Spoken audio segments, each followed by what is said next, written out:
From Sankatasana, slide the left heel outside of the hip. Sit with your perineum down on the ground. As you place both hands on top of the thigh, visualize a cow in your inner space and perform Uddiyana Bandha and Mula Bandha in Dhenukasana. Anushagi Nagara Panchadam Vrishhilinda Galyamni.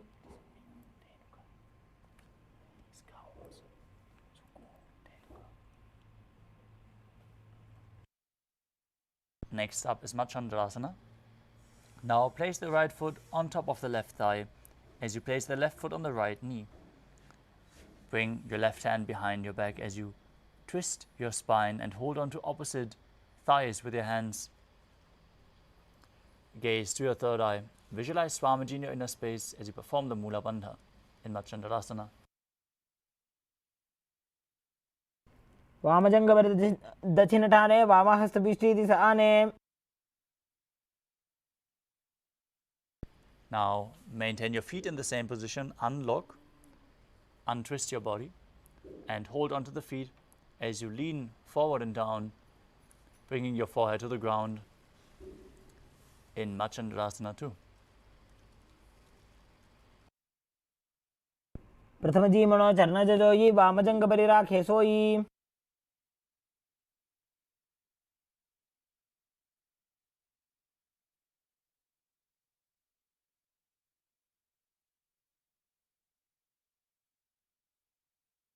Maintain your feet in the same position. Interlace your fingers and place them on the top knee. Engage all Tribandhas Mahamudra Bandha as you visualize Swamiji, your Guru, in your inner space, in Guru Asana. Urumule Idrabadasya Ganishtika Pradesha Gulbham Samstapya. Now untwist your legs. Place the right foot flat with the sitting down on the right heel. Stacking the knees, hands on opposite knees, visualizing yourself as an elegant swan. Repeat Sankatasana on the other side. Vama Padam Jiter Moolam Sanyasya Dharanitale. Slide the heel outside of the hip. Place your hands on top of the knees as you visualize a cow in your inner space in Dhenukasana on the other side. Anushagi Nagara Panchadam Vrishhilinda Galyamni.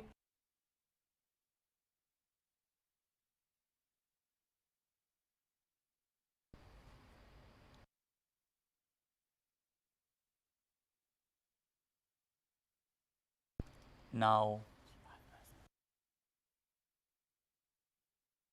repeat Machandrasana on the other side as you place the left foot on the right thigh and the right foot on the left knee. Bring the right hand behind your back. Twist your body and hold on to opposite thighs as you gaze through your third eye. Visualize Swamiji in your inner space. Vamajanga Dachinatane, Vamahastabishti Ane.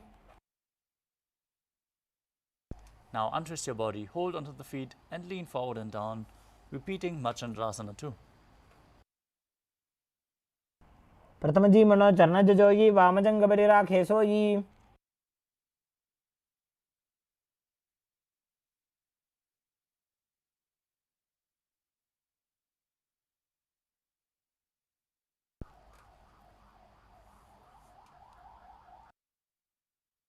Now interlace your fingers, place them on the top knee as you visualize Swamiji, your Guru, in Guru Asana, engaging all Tribandhas.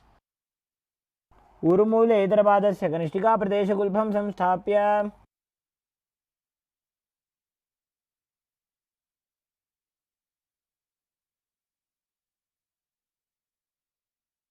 The next asana is Parshasana. Now sit with your feet flat on the ground and place your hands on the opposite knees, pulling them close to your chest. As you press your tongue up against the roof of your mouth, leading it higher in Khechari Mudra. Gaze to your third eye. Visualize Swamiji in your inner space and perform the Mula Bandha. Padatale Bhumo Nidhaya, Janu Nivrasi Nidhaya.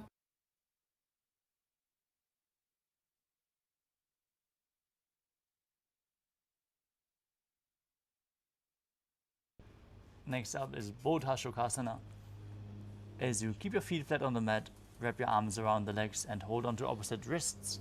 Place your chin on the knees, gaze to the nose, and visualize being in an abode of bliss in Bodhashokasana. दोवुपगदली भूपरिधरे korma सेगरे.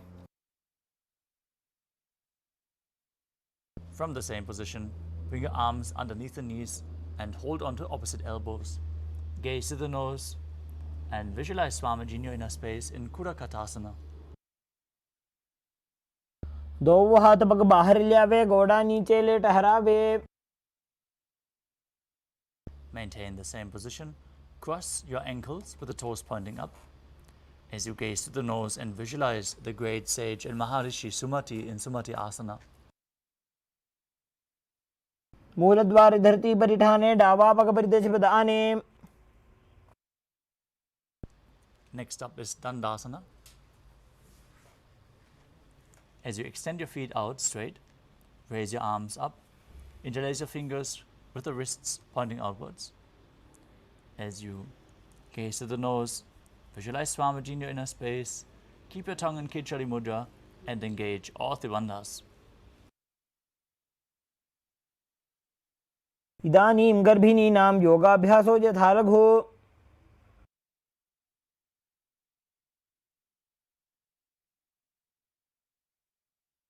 The next asana is Arambhasana. As you sit with your legs straight, hold onto the big toes in Prana Mudra, lean your chest forward and down. Control the flow of your prana with your will without using the hands. As you visualize Swamiji in your inner space and perform the Mula Bandha.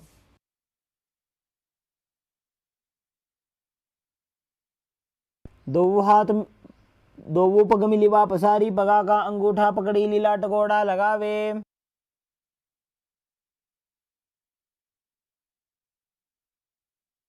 Next up is Pidokasana. As you sit with the legs straight, extend your knees slightly up. Bring one hand distance between the heels. As you bring your shoulders down, wrap your hands in and around the legs. As you hold प्रथम बेसी दो पाव पसारी, कछुक ऊर्ध को कुरडो डारे. Next up is Jalandhari Pavasana. As you extend both legs out with the heels together, place your chin on the heels and insert your hands below the legs. As you place the palms facing upwards, lean forward and down, gaze to the nose and visualize Swamiji in your inner space. दो एड़ी में लिखे दीजिए हाथ पसारी.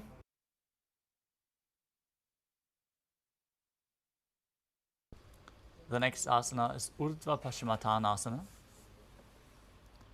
As you sit with both legs extended, lift one foot behind your neck if you can.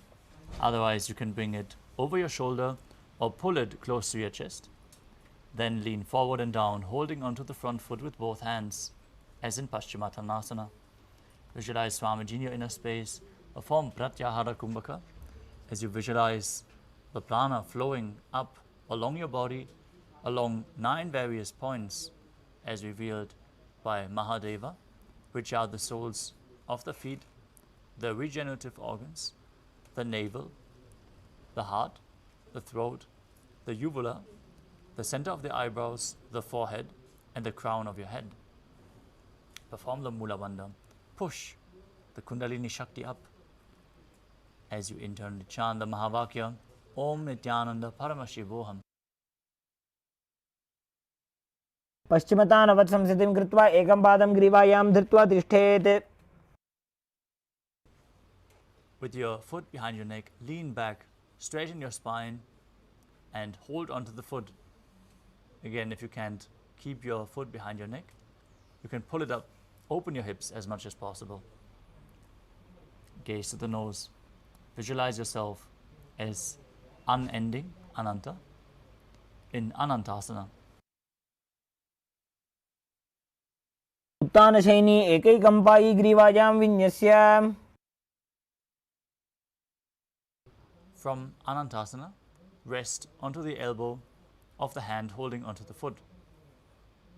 Keep your spine straight. Gaze at the nose, feel in complete control, and feel the prana flowing up your body in Ankushasana.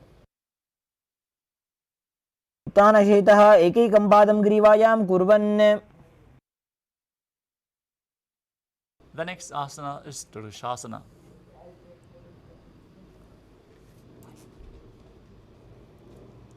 Now lie down on your back and bring your knees to the chest.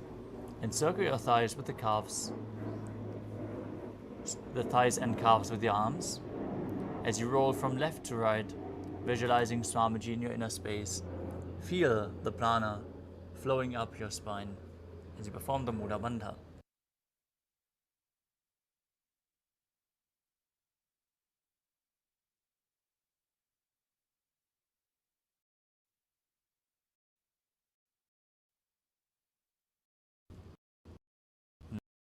Now, extend your legs up. Sit. Extend both legs as you lift one foot behind. Lean forward and down. Repeat Urdhva Paschimottanasana on the other side. Pull the leg up as high as you can as you visualize Swami. पश्चिमतानवत्संस्थितिं कृत्वा एकं पादं ग्रीवायां धृत्वा तिष्ठेत्. Now lean backwards, hold onto the foot with the opposite hand. Gaze at the nose. Visualize yourself as infinite, endless, eternal. Repeat Anantasana.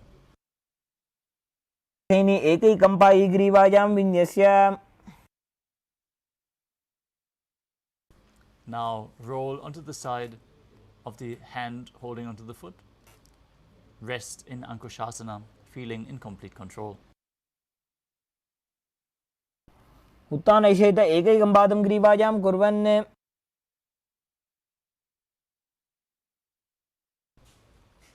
Next up is Yoga Nidrasana.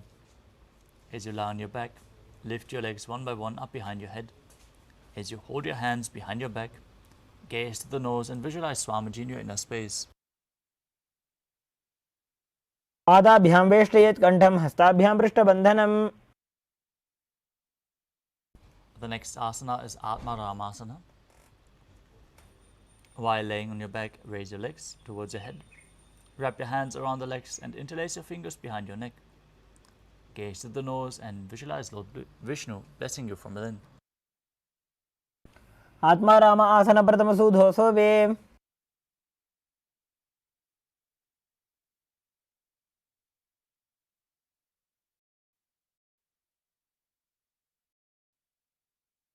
Next up is Kuchikasana. Now lay on your back with the knees to the chest, soles facing up. Extend sideways. Gaze to your third eye as you visualize Swamiji in your inner space.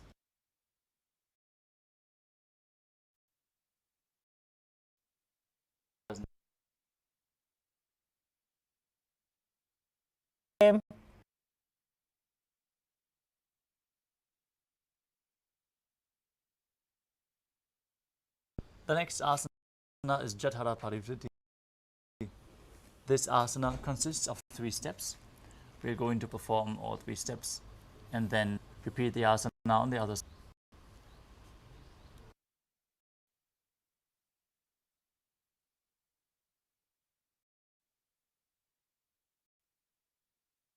First, we enter a neutral position. As you lie on your back, pull your knees reaching out to the sides at shoulder level. As you place one knee to the ground on the side bent, the other leg extended.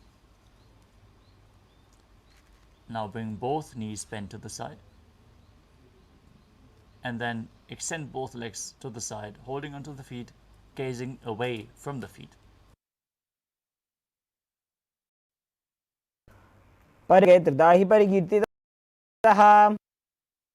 Now return to the neutral position. Arms extended to the side, knees pulled up to the chest. As you place the other knee to the side, extending the opposite leg. Bend both knees to the side. And then extend both legs to the feet, gazing direction. परिवृत्ति कुक्षिभागे तृतीयः. Next up is the Dvipadapitam. Now lie on your knees and place your feet flat on the ground. Hold your ankles and lift your hips up. As you gaze to the nose, visualize yourself as sturdy as a bridge. As you breathe in Mudra Kumbhaka with Jalandhara Bandha and Mula. प्रतिक्रियायुतं द्वन्द्वपीठः serve. The next asana is Paryankasana.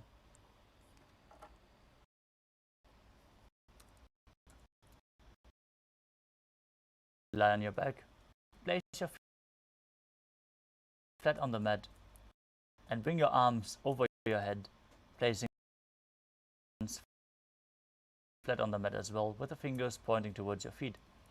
Lift your entire body up off the ground as you visualize yourself as sturdy as stone furniture in Sahadha. उत्तानशयनं हस्ततलाभ्याम्. Next asana is Shvotanasana. As you lie on your back, pull your knees to the chest and place your hands on the shoulders. Move your hips in a circular motion while visualizing yourself as a dog playfully rolling around on its back. Breathe calmly through your nose in Sahadra Kumbhaka. शववच्छरीरं संस्थाप्य जानुनी सम्मील्य नाभौ आनीय. Next up is the Viparita Karani. As you lie supine, raise your hips and legs up. Keep your elbows and hands extended on the mat below, helping you balance.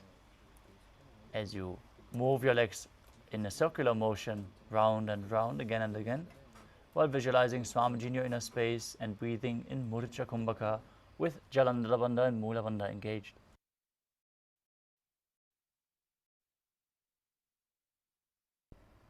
भूतले स्वशिरो दत्त्वा खेनये चरणद्वयम्. Next up is the Viparita Karani 2. Now lie supine, raise your hips and legs up, and stop the movement of your legs as you visualize Swamiji in your inner space. Karni विपरीताख्या सर्वाधिव्याधिनाशिनी. The next asana is Langalasana. As you lay on your back, lift your hips, your head, toes on the floor. Stretch your hands out on the ground behind your back as you clasp your palms in Parashu Mudra. Rest on your neck and shoulders as you visualize yourself as a plow. ग्रीवाकण्ठेन भूमिं विष्टम्भः पादाग्रद्वयमूर्ध्वमुन्नयेत्. Next up is Shayita Paschimottanasana. As you lie on your back with the legs over the head, hold onto the feet. Keep your arms and legs straight. This is one of the 84 different asanas revealed directly by Lord Paramashiva himself. तानं शयित्वात् कुर्वीत शयितपश्चिमतानकम्. Next up is Supta Konasana. From the same position, bring your hips above your shoulders and open your legs wide to the side. Visualize Swamiji in your inner space.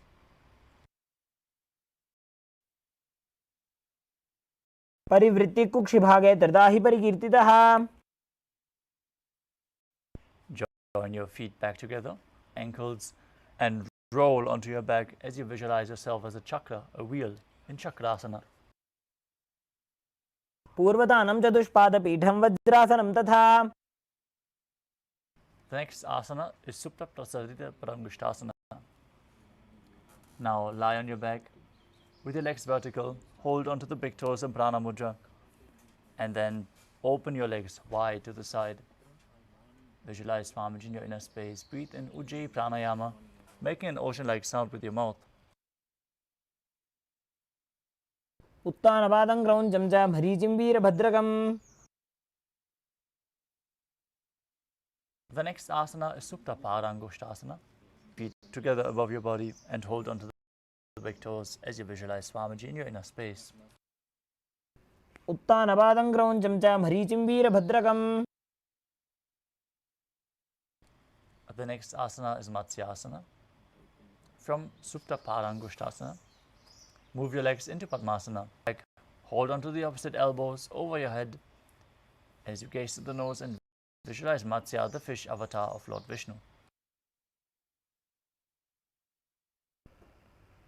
मुक्तपद्मासनं कृत्वा उत्तानशयनं चरेत्.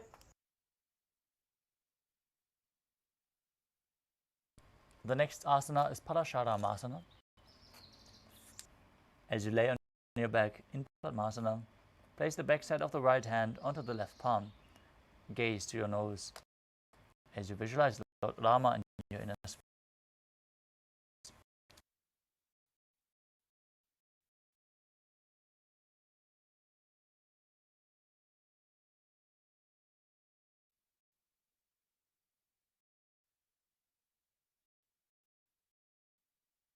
प्रथमकरे पद्मासन आछे सूधो सोवे भूपरिपाछे. In Padmasana, lift your hips and legs up as you place your hands onto the hips, supporting your body with the elbows on the ground. Gaze to the nose. Visualize Swamiji in your inner space. Breathe in Murcha Kumbhaka.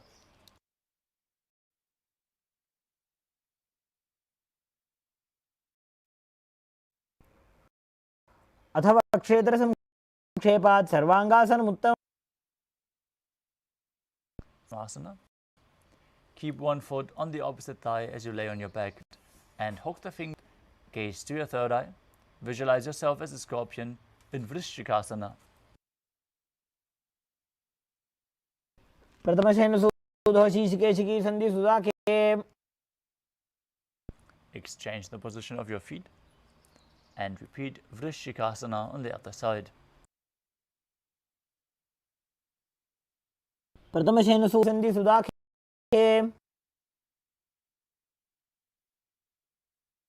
Next up is Vrishaparaksipasana.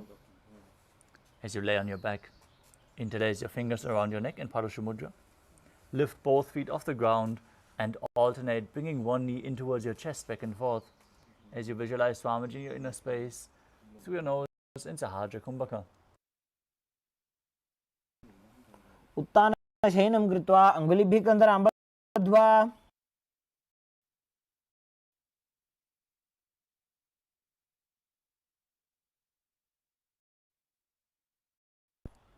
The next asana is Maruttanasana.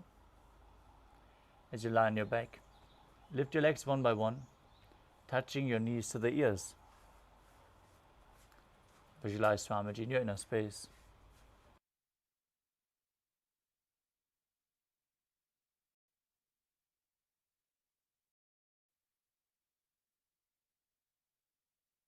श्रोतानवत् संस्थितीकृत्वा जानुद्वयं पर्यायेन कर्णयोः संस्पृशेत्.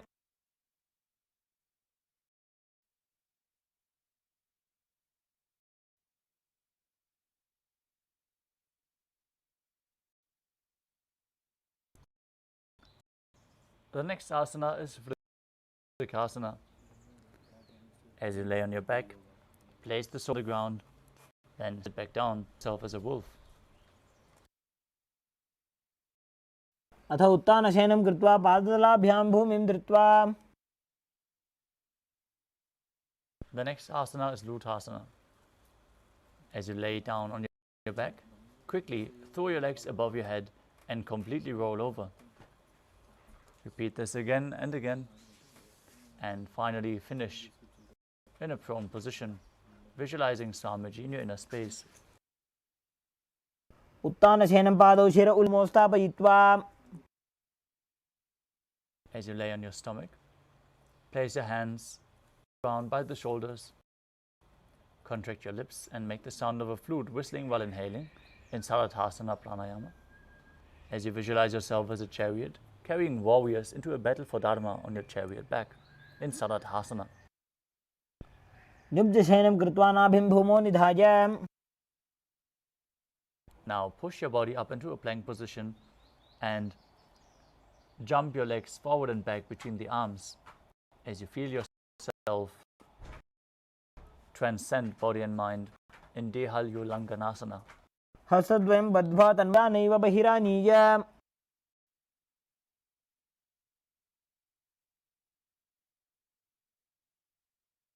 The next asana is Jatyasana. From a standing position, bend forward and place your hands on the mat. Walk back and forth while visualizing yourself as a wise 60-year-old elephant. As you breathe calmly through your nose in Sahadra Kumbhaka. अथ जात्यासनं वक्षे येन जातिस्मरो भवेत्.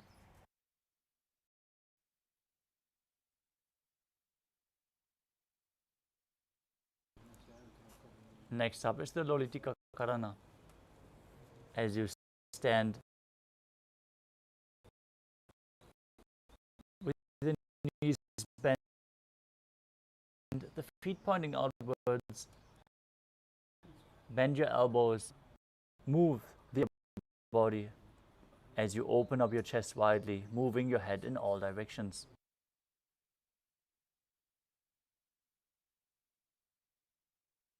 Next up is Sarvasana. Now stand and tie your feet with a rope, standing erect like a rod. Perform the Mula Bandha, pushing the Kundalini Shakti up along your spine as you breathe in Sahadra Kumbhaka. Visualize your Kundalini Devi raising and curling upwards around your body in Sarvasana. सर्पासनं वक्षे वायुपाणाय केवलं शरीरं दण्डवत् तिष्ठेत् रज्जुबन्धस्तु पादयोः वायवी कुण्डली देवी कुण्डलाकारमङ्गुले.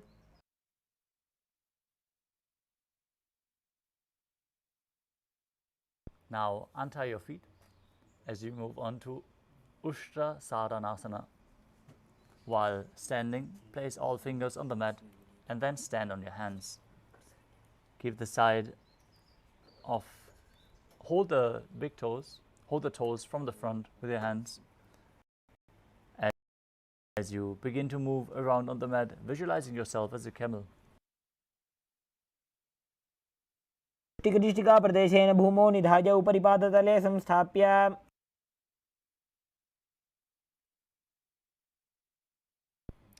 The next asana is Ashvasana.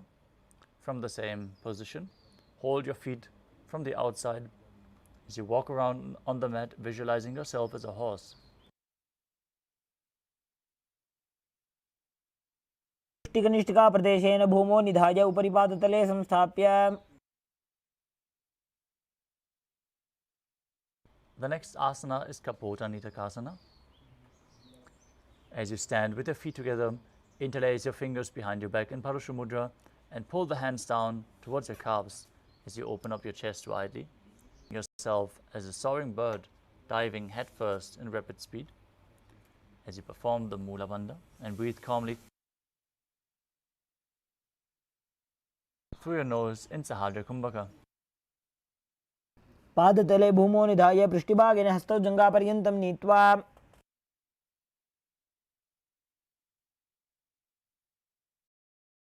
Next, the Tala Pushpapuram Karana. Now stand tall, with the palms together, Namaskara Mudra. As you gently bend the knees and keep the toes.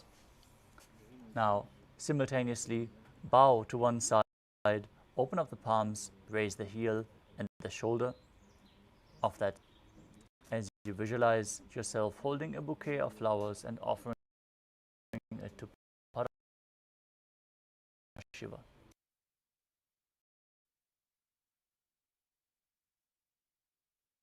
The next asana is Khadgasana.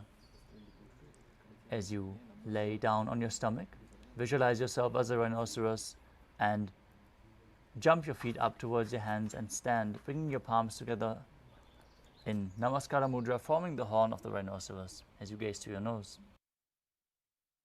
नुजसरतमासनं कृत्वा पादतलाभ्यां भूमिं धृत्वा.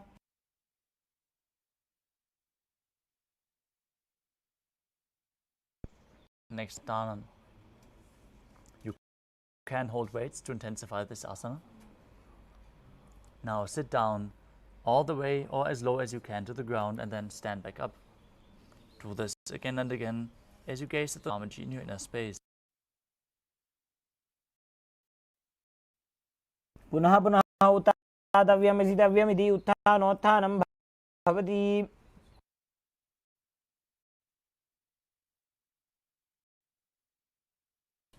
Next up, as you raise your arms over your head and jump repeatedly while visualizing yourself as a mace.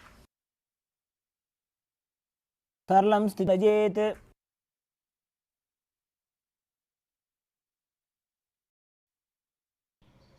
Next up is Uttriya Shakasana. From a standing position, pull the sole of one foot towards your belly. With the other leg, sit down and stand back up, alternating on both sides as you gaze to the image in your inner space.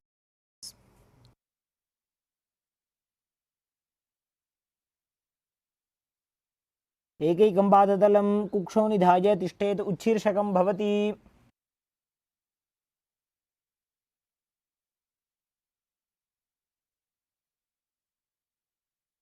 Next up is the Parshvajanukarana. Now stand and keep one leg slightly bent with the toes pointing to the side. Bend and lift towards your chest, holding it with your arm with a hand in a fist. Place the opposite hand on the thigh with the fingers pointing inwards.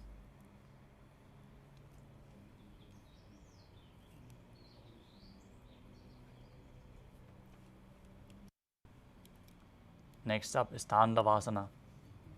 Now visualize yourself fiercely dancing as Lord Shiva as you stand on one leg, holding weights if you want to intensify the asana, extending the opposite leg forward as you lower your body up. एकेन पादेन आसनं भवति.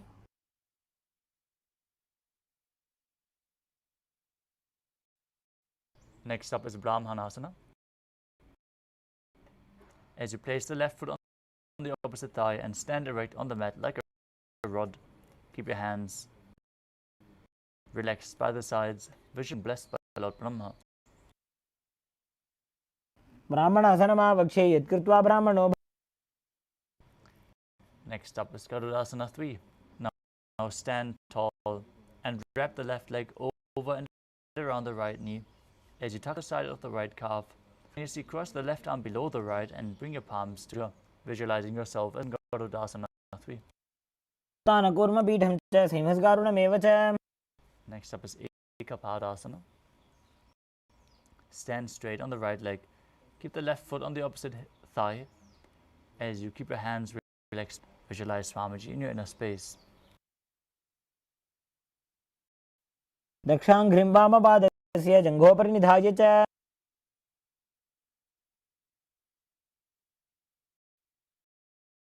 Next up is Dhuruvasana, the pole star posture. Now stand on the right leg as you hold onto the big toe of the left foot and straighten the left leg out to the side. Visualize yourself as a pole star as you rotate quickly on the standing leg. एकेन हस्तेन दण्डरूपस्य पादस्याग्रं धृत्वा. Next up is Trivikramasana. Now stand on the right leg. Lift the left foot behind your neck. If you can't lift it that high, lift the steps of Vishnu. वायां पादं संस्थाप्य स्थातव्यम् उत्थातव्यं Trivikrama. Now repeat Parashvajanukarana on the other side. Hold your leg with a hand in the fist.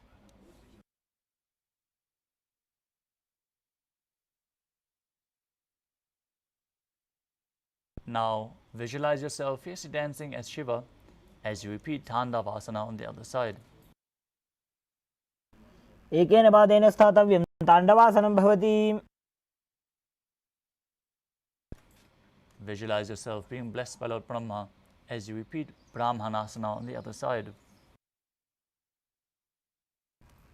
ब्राह्मणासनमावक्ष्ये यत्कृत्वा ब्राह्मणो भवेत्. Now intertwine your legs and your arms as you visualize yourself as Lord Garuda, repeating Garudasana 3 on the other side. उत्तानकूर्मपीठं च सिंहस्गारुडमेव च. Now bring the other foot on the opposite thigh to the opposite hip. Hands relaxed by the sides as you repeat Ekapadasana. दक्षाङ्घ्रिं वामपादस्य जङ्घोपरि निधाय च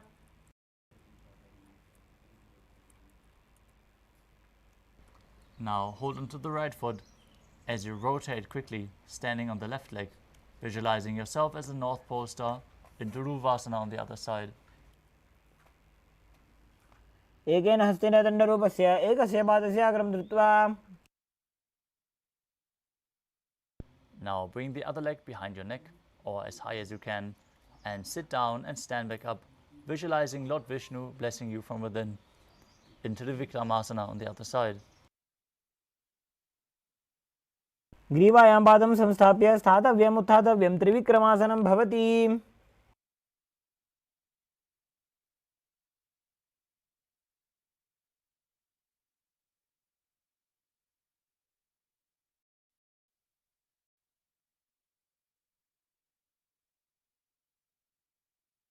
Next up is the Samana Kakarana.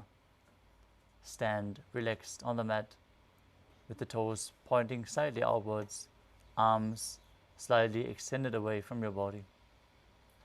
Feel the awakened Kundalini Shakti flowing upwards through your body as we enter the final 100 asanas of the sequence, starting with Goraka Anjali Asana. Now stand erect and then bend forward. Bring both hands underneath the knees and make a finger lock. Sit down in a squatting position and let the finger lock touch your navel. Visualize the great sage Goraknath, founder of the Natha Yoga Hindu Sampradaya, as you perform the Jiva Chala Kumbhaka, inhaling deeply and holding the breath as you forcefully move the prana up and down and through your limbs along with your mind. Form the Mula Bandha and internally chant Om Nithyananda Paramashivoham. प्रथमे हि उभो होए बाहुरीनी चोपनि होवे. Next up is Kanchi Asana. Now insert your hands between the thighs and calves and wrap them around behind your butt. Squat down, hold your hands behind in Padusha Mudra. As you keep your chest upright, visualize Swamiji in your inner space. ऊर्ध्वमध्यात् हस्तौ निवेश्य नितम्बं धृत्वा.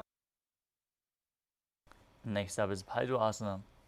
Now bring the feet together and sit in a squatting posture as your heels touch the perineum. Hold your hands behind your back in Padusha Mudra. Gaze at your navel while visualizing Bhagavan Kala Bhairava, the Lord of Time. दो बगागी धैल्या की माहिली core मिलाई. Now squat all the way down to the ground. Keep your feet together, toes apart. Bring your elbows up and close to your head as you join your palms behind your back, fingers pointing down in Anjali Mudra. Gaze to the nose and visualize yourself as Varaha, the boar avatar of Lord Vishnu, in Varahasana.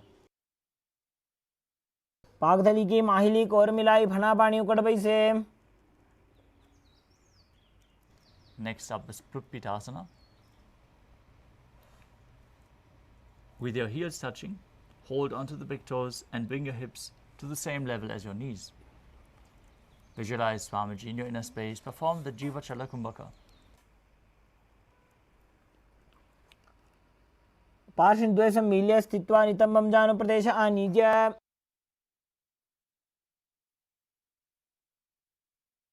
Next up is Bakasana.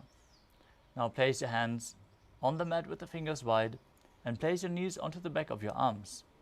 Lean forward, raise your feet off the mat, visualize yourself as a crow. Perform the Mula Bandha. हस्ताभ्याम् अवनिमवष्टभ्य.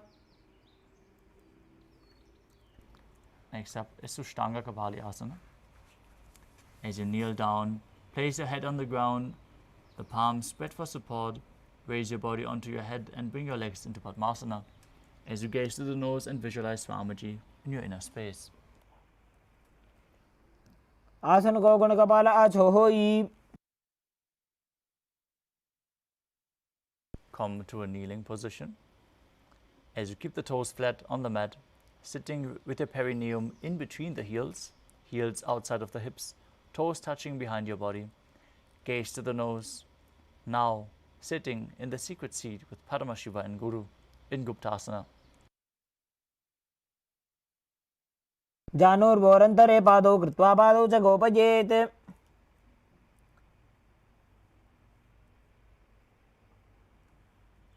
The next asana is Vrikshasana too. Keep your hands on the ground, fingers wide. Lift your body up straight into a handstand. Use a wall for support, or if you have a partner by the side, they can aid you. This asana should be practiced by everyone to purify the 7 chakras. Visualize your retreat with deep roots into the ground in Vrikshasana too. सप्तचक्रक्षालनाय वृक्षासनविशेषकान्. Breathe calmly through your nose. As you bring your hands closer together, gaze to your third eye. Visualize Tejas, energy flowing through your third eye in Shibha Asana. दो पग जोड़ी माही Gulf मिलाए. Gently lower your body down. Then place your hands flat on the mat, shoulder width apart. As you step your feet back into a plank position, then lower your body down to the mat and push it back up again and again. As you visualize yourself as a fish in Matsyasana too. नम गुरपरो पार्श्वभागाय मूर्धकृत्य. The next asana is Sarapasana too. As you lay prone on your belly with the hands on the hips, lift your chest to the left and right like a snake, visualizing and moving your body like a snake. निब्जं शयनं कृत्वा हस्तौ नितम्बं संस्थाप्य. The next asana is Niralambanasana. Lie prone on your belly and keep your hands in Padma Mudra, the lotus mudra, holding onto your shin. Now place your elbows on the ground, the toes pointing backwards. Feel self-supported and completely independent.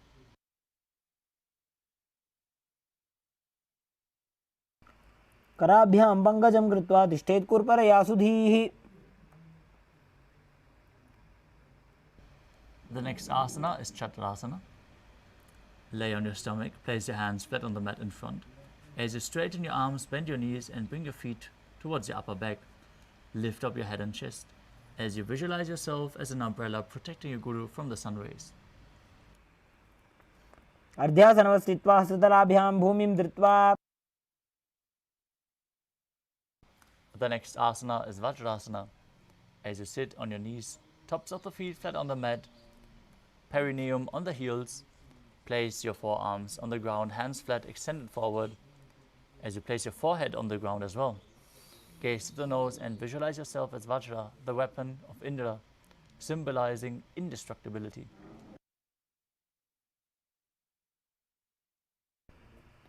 इदानीं गर्भिणीनां योगाभ्यासो यथा लघो.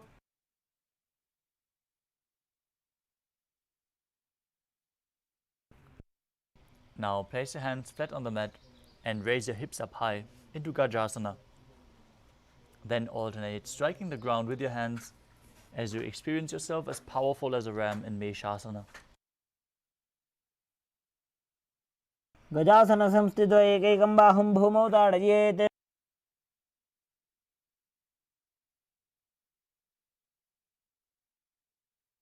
The next asana is Ajasana. From Gajasana position, lift your legs into the air and slowly bring your forehead to the ground.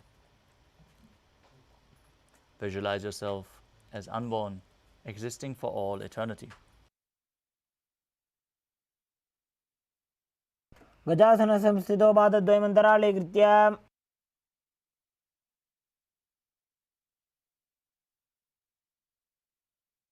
The next asana is Dhanantarasana. Now sit on the heels with the legs together, interlace your fingers around the toes, pull your feet towards your perineum, and then place your hands on the respective knees.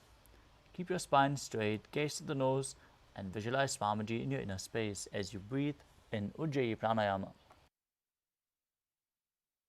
पूर्व विधि परिहाता की काकसीस्यो फणा शरा मोड़ी. Next up is the Angamottanam.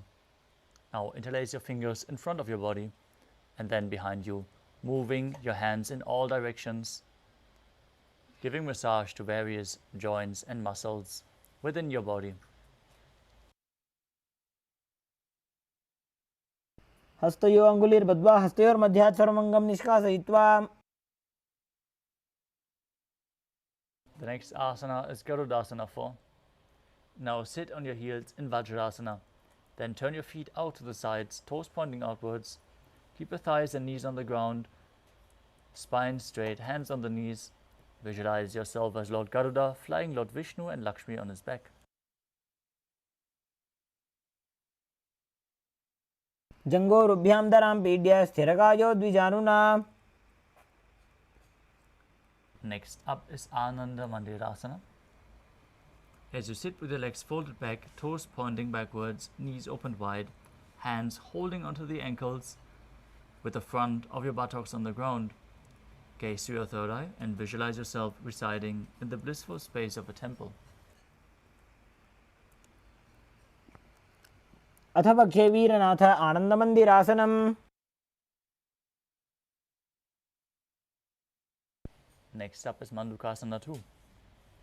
As you sit with the knees wide, feet overlapping on top of your knees, on top of your ankles, with the hands underneath the knees, gaze to the nose, keep your tongue up against the palate of the mouth in Manduki Mudra while visualizing yourself as a frog. Perform Ujjana Bandha and Mula Bandha. पृष्ठं सम्पीड्य गुल्फाभ्यां जान्वङ्गे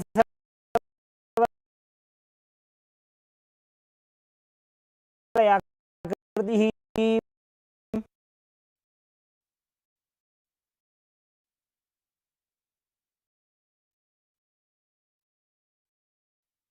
Next up is Narasimhasana. As you keep the toes on the mat, heels up and together, but your thumbs touching the tips of the toes. Gaze to your nose forcefully while Vishma avatars of दो फणा पानी होए वैसे एड़ी Mailer गुदानी वैसे.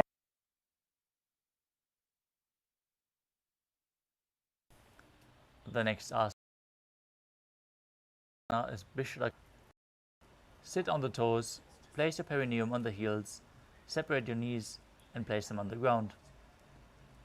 Breathe in Vishraka Prana as you make a hollow of your palms, place it over your mouth and keep the thumbs under the teeth, close the lips and inhale through the right nostril, exhale through your mouth.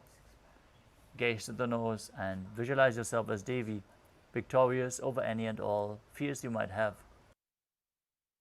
पगां की एड़ी जोजी गोड़ा फनोमान अपनी होई. Next up is Makadasana.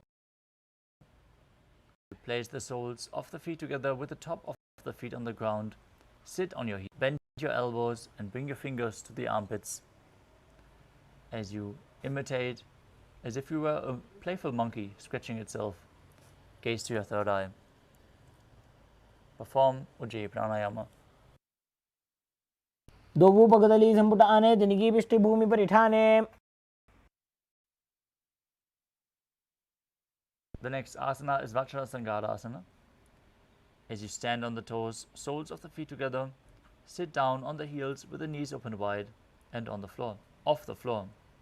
Hold your elbows behind your back as you gaze to the nose and embody a diamond-like strength for yourself and your Sangha, your spiritual community. प्रथम पणा पानी होए वैसे दो एड़ी गुदानी. The next asana is Kanjanasana.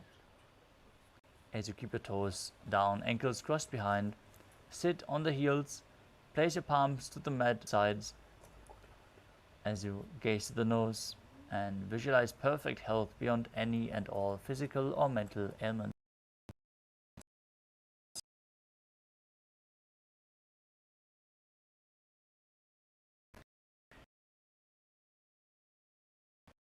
Engage Dhyana Bandha and Mula Bandha as you do so.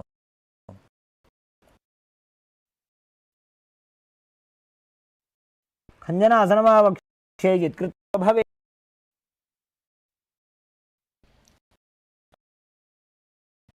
The next asana is Kurmasana. With the toes flat, cross your feet, place the perineum onto the back of the heels, knees wide on the floor. Rest your hands on the knees and keep your upper body and neck. हितो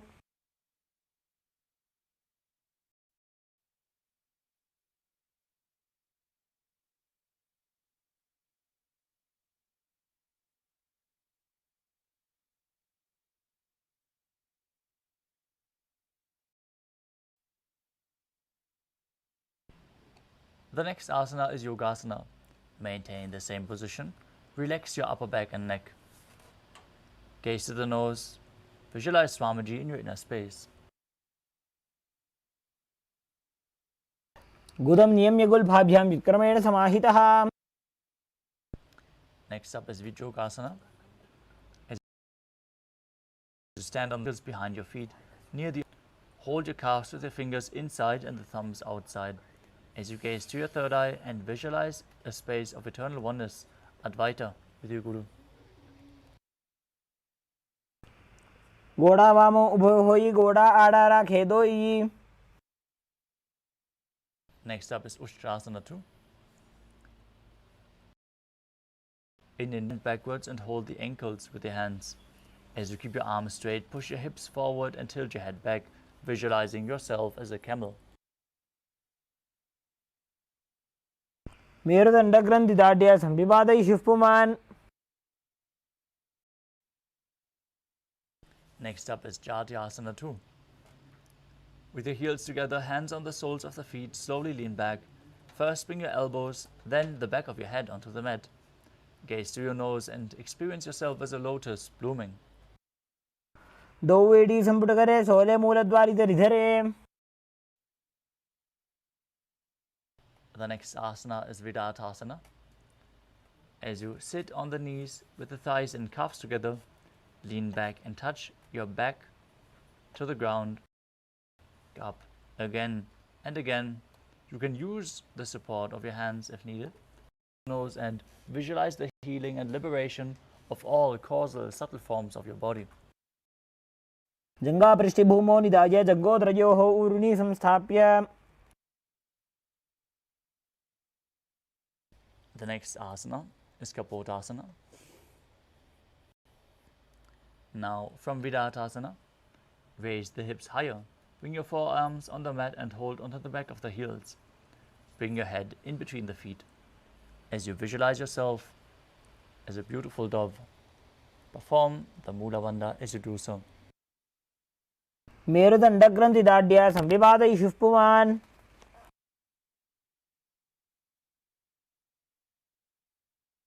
The next asana is Vadasana. Now stand upright on the knees with the toes tucked. Hold your arms with opposite hands to the nose. This is the boon fulfilling posture. Receive your boon from Paramashiva. Internally chant the Mahavakya Om Nithyananda Paramashivoham, embodying the principle of Sohamasmi. जानुनी भूमौ संस्थाप्य हस्ताभ्यां बाहुपरस्परं धृत्वा. The next asana is Varahasana 2. As you keep your knees together, toes tucked, lean forward, bring the elbows to the mat, hold onto your head, and place your perineum on the raised heels. As you visualize yourself as Varaha, the boar avatar of Lord Vishnu. सूर्यं चन्द्रं भेदनानि आसनानि निकथ्यते.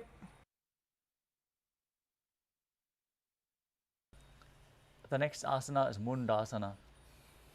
As you kneel down, your elbows down to the mat, shoulder width apart, interlace your fingers and place the crown of your head onto the mat, supporting your head with your hands. As you raise your hips up, walk your feet forward, align your hips with the shoulders and then straighten your legs up. Be straight and stable as you get, and visualize yourself as a lopped tree, breathing calmly in Sahadra Kumbhaka. अधो मुण्डासनं वक्षे सर्वेषां प्राणिनां सुखम्.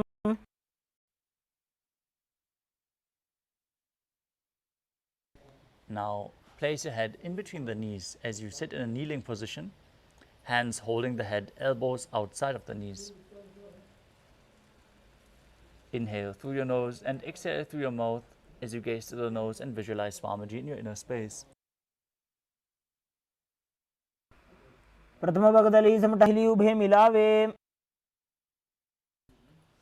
Now lie down on your belly, extend your arms straight out. You can hold weights if you want to intensify this asana. As you lift your thighs, arms and chest off the ground, visualizing yourself as a locust in Viparita Shalabhasana. शलभासन भेदाश्च नटभेरुंड नामके. The next asana is Kapalasana. As you lay on your belly, with the arms at the side, palms facing down, place your forehead on the ground and keep your chest on the mat as you lift your thighs and legs up together. Visualize a skull representing purified thoughts and the strong will to attain enlightenment in Kapalasana. कपालं भूमौ निधाय ऊर्ध्वं पादौ नयेत्.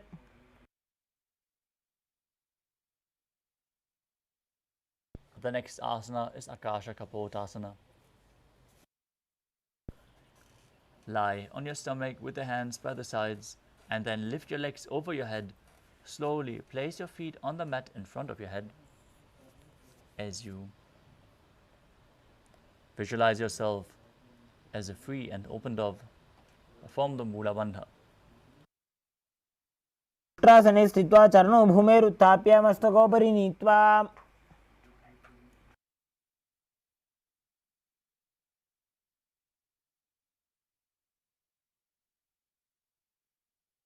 The next asana is Chatakasana. Now sit on the knees, bring your chest down so your navel touches the knees. Keep your hands flat on the mat with the forearms on the ground. Be sturdy and visualize yourself as a sparrow. धरामोष्टभ्य जानुनी नाभोसं. Next up is Vrishchikasana.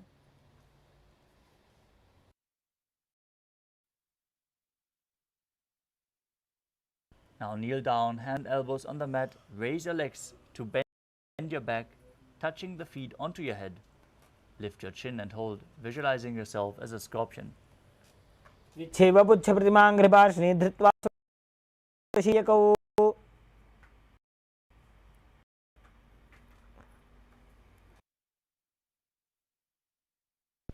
The next asana is Vrishasana.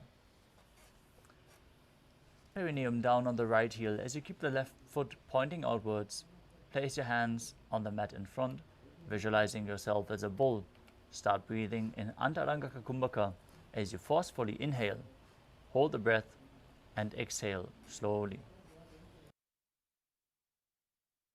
याम्यगुल्फे पादमूले वामभागे पदेतरम्. The next asana is Lolasana. With your hands flat on the mat, lift your knees off the ground and place the left toes over top of the right, balancing above the mat as you visualize Swamiji in your inner space. लोलासनं सदा कुर्यात् वायुलोलापघातनात्. Now place the perineum onto the left heel as you keep the right foot outside of the hip, repeating Vrishasana as you visualize yourself as a bull. याम्यगुल्फे पादमूले वामभागे पदेतरम्. Next up is Balagunasana. Now keep the left toes on the ground, left heel raised, sitting your body down on the heel with the opposite knee raised to your chest, hands on the respective knees. Visualize Balagunahai, one of the 84 siddhas in your inner space.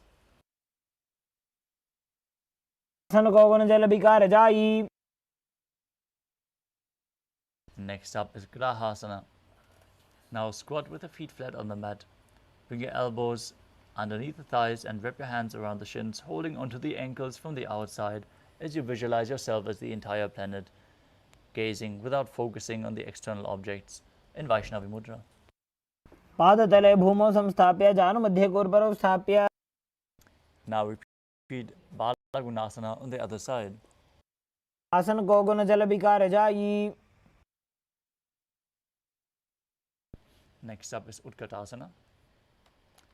Now squat on the toes with the heels up and the knees off the mat. You can hold weights to intensify this asana.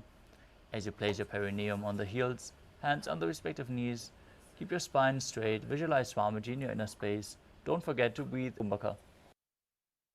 श्रियत ऊर्वजानो यत्रासने पादतलद्वयोपरि.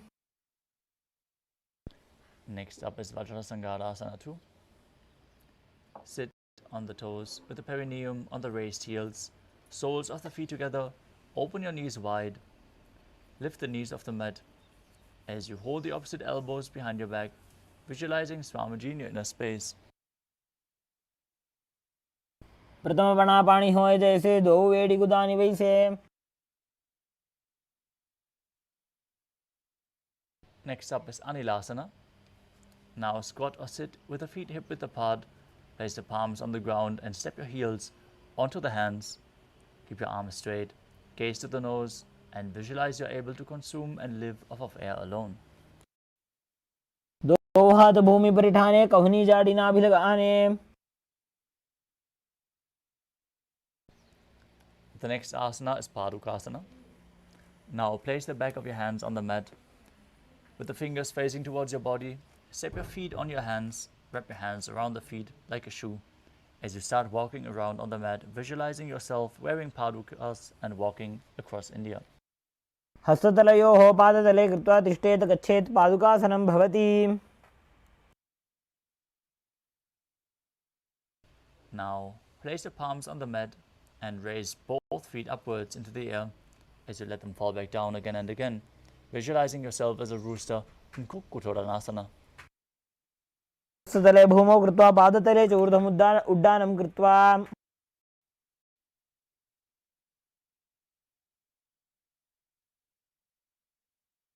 The next asana is Viparita Nrityasana. Place your hands on the mat and raise your leg upwards into a handstand. As you move around on two hands dancing, visualize yourself become free of all inhibitions. हस्ततलाभ्यां भूमिं वष्टभ्य ऊर्ध्वपादा. The next asana is Kunjarasana. Now separate your feet and place one palm down on the mat with your arms straight, opposite hand to your head. Be stable. Visualize Swamiji in your inner space. Breathe calmly in Sahadra Kumbhaka. अथ वक्षे Mahadev कुञ्जरासनमुत्तमम्. Now repeat Kunjarasana on the other side. अथ वक्षे Mahadev कुञ्जरासनमुत्तमम्. Next up. Now squat down on the ground with the feet flat, heels close to your body. Hold the respective ankles and lift your feet off the ground while visualizing yourself as a Kadamba tree, a pious tree that promotes a long life. पार्श्वेभ्यां भूमिं वष्टभ्य. Next up is Pavana Muktasana. As you sit with the heels at the perineum, hold the opposite knees and pull them towards your chest.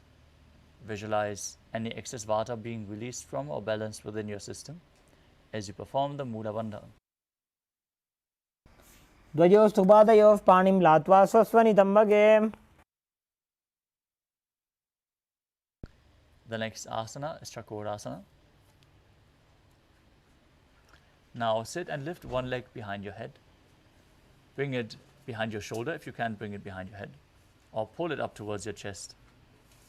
Then place your hands by the sides and raise the opposite leg straight, lifting your entire body off the mat as you visualize yourself as a powerful source of energy.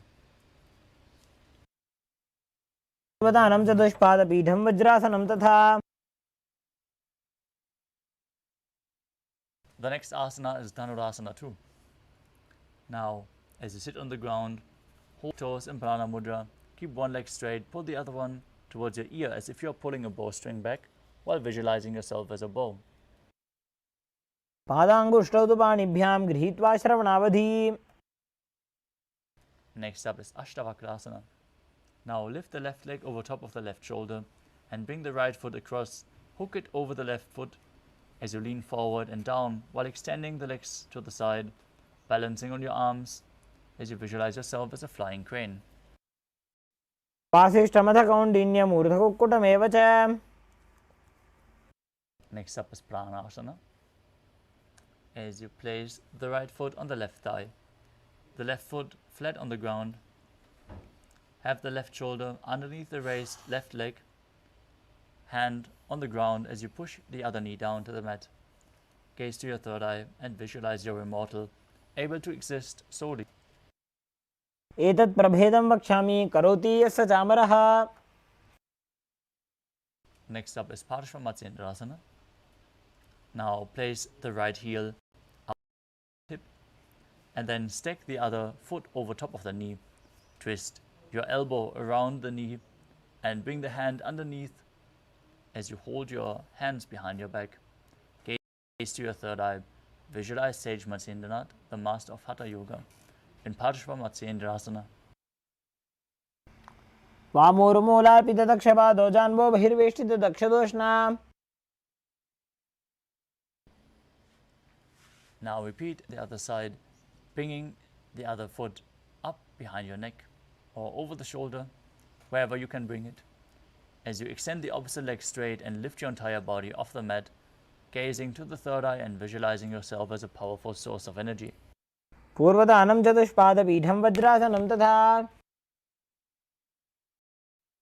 Now repeat Dhanurasana 2 on the other side, holding onto the big toes in Prana Mudra. As you pull the opposite foot to the ear, visualizing yourself as a bow. पादाङ्गुष्ठोत्थपाणिभ्यां गृहीत्वा श्रवणावधि.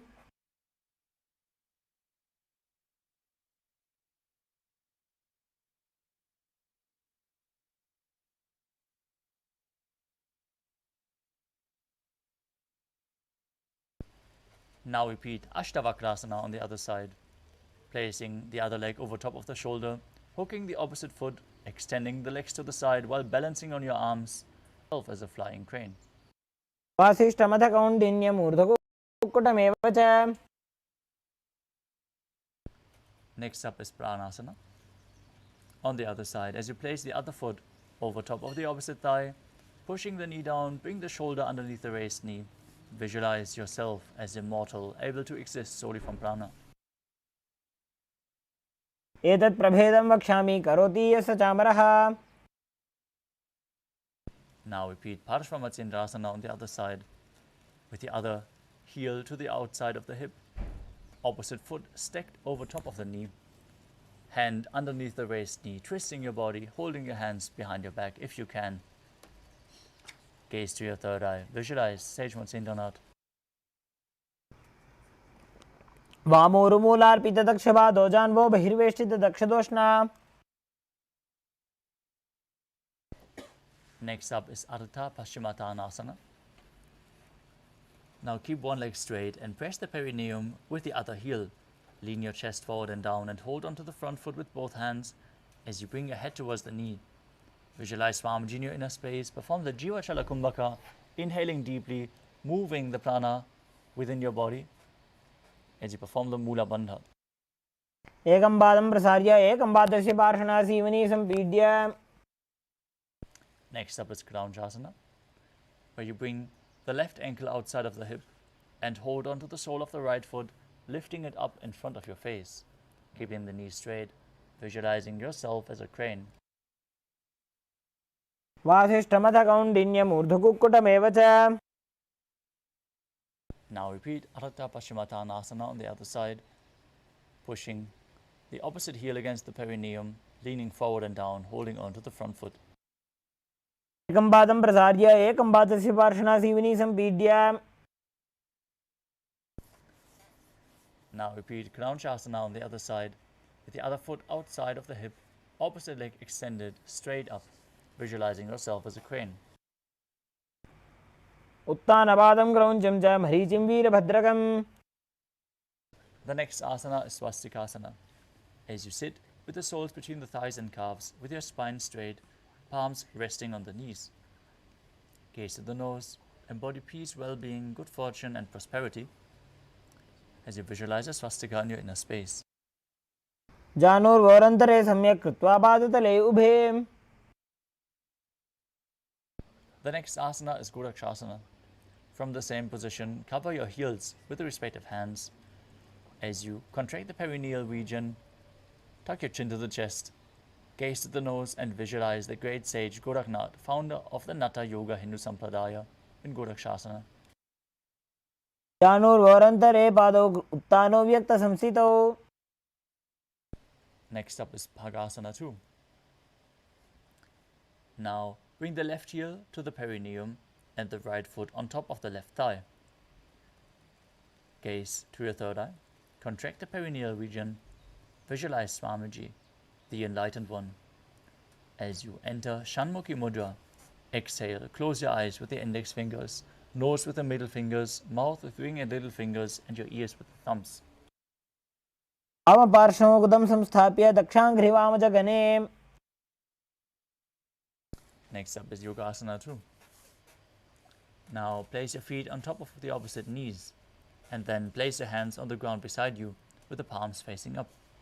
Keep your spine straight, gaze to the nose, visualize Swamiji as you breathe in Kakachantra Kumbhaka, rolling up your tongue and inhaling through the rolled up tongue while keeping your mouth in the shape of the beak of a crow, exhaling through your nose. उत्तानौ चरणौ कृत्वा संस्थाप्य उपरि जानुनोः. Next up is Urdhva Kukutasana. Now rotate your hands at the side of your body and push your body up above the mat, visualizing yourself as a rooster as you perform the Mula Bandha. वासिष्ठमथकौण्डिन्यम् ऊर्ध्वकुक्कुटमेव च. Next up is Siddhaharatali Asana. Maintaining Padmasana, place your hands in between the thighs and calves. Place them flat on the mat without lifting your body up. Gaze to the nose and visualize Swamiji in your inner space. प्रथम पद्मासन को करे हस्तुदो वो गोडासन दिदरे. Next up is Hamsasana. From the same position, push your body off the ground. Gaze to the nose and visualize yourself as an elegant swan.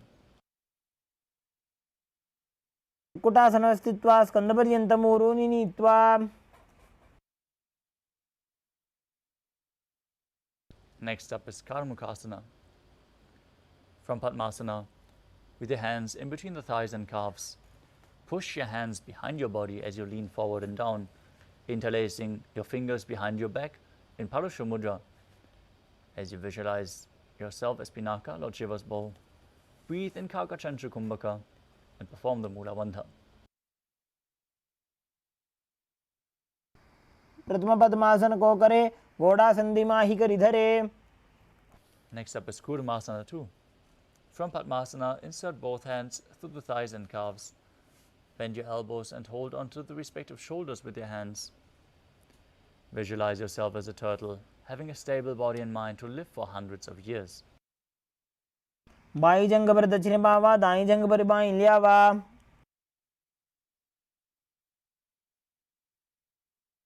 From the same position, tuck your chin to the chest, gaze to the nose, and rejoice, knowing you're in Shiva's secret knot posture in Granthi Bhedasana.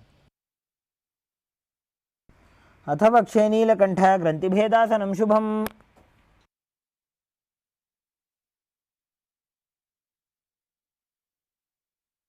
The next asana is Uttana Kurmasana. From the same position, roll onto your back. Bring the arms between the thighs and calves as you hold onto the opposite shoulders, onto the respective shoulders, as you embody a turtle laying on its back, gazing to the nose and engaging the Mula Bandha in Uttana Kurmasana. Kukkutasana बन्धस्थं कराभ्यां धृतगन्धरम्. Now sit back up into Padmasana as you place both hands through the gap of the thighs and calves, one hand flat on the mat, holding the wrist of the hand, pushing your body off the mat. Visualize yourself as a rooster in Pango Kukutasana. Kukkutasana स्थित्वा एकेन हस्तेन अन्यस्य परिबन्धं धृत्वा. Place the other hand flat on the mat. Lift your body up. Repeat Pango Kukutasana on the other side. कुक्कुटासनं स्थित्वा एकेन हस्तेन अन्यस्य प्रतिबन्धं धृत्वा. The next asana is Gridrasana. From Padmasana, place your elbows on the toes and interlace your fingers in Parashamudra as you rest your chin on the knuckles and press your thumbs to the throat, visualizing you have gone beyond all greed and covetous. जानुर्भोरन्तरे पादौ उत्तानो व्यक्तसंस्थितौ.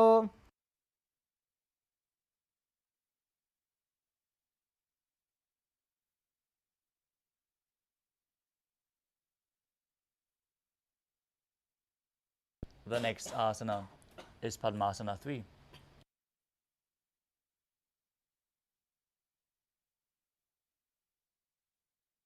From Padmasana, hold one hand over the other with the palms facing upwards.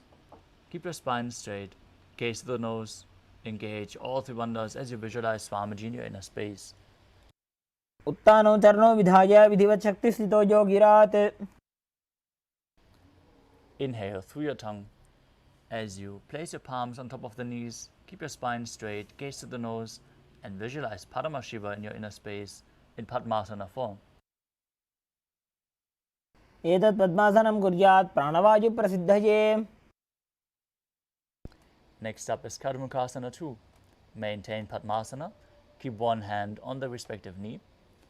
As you hook the other hand around the big toe in Prana Mudra, pulling the elbow back as if you're pulling a bowstring, moving the big toe round and round, visualizing yourself as Pinaka, Lord Shiva's bow, as you repeat the movement on both sides. अथान्यासनमावक्षे योगपूरकरक्षणात्. Next up is Karmukasana 3. Sitting in Padmasana, cross your arms behind your back, hold onto the big toes in Prana Mudra as you engage all three bandhas, Mahamudra Bandha, gazing to the nose, visualizing yourself as Lord Shiva's bow. कार्मुकासनमाक्षित्य उदरे पूरयेत् सुखम्. Next up is Dirdhasana. Maintain Karmukasana 3. Lift your chest up, gaze to your third eye. Visualize yourself as the action of Paramashiva's third eye, destroying anything you come across. ऊरुभ्यामुपरि स्थाप्य पादयुग्मं प्रयत्नतः. Next up is Nagadasana.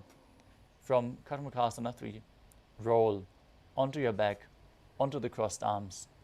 Hold onto the big toes in Prana Mudra if you can. Gaze to the nose and visualize yourself as a snake. Breathe calmly through your nose in Sahadra Kumbhaka. प्रथम पद्मासन कोठाने दो हाथ पाछाने आने. The next asana is Kandukasana.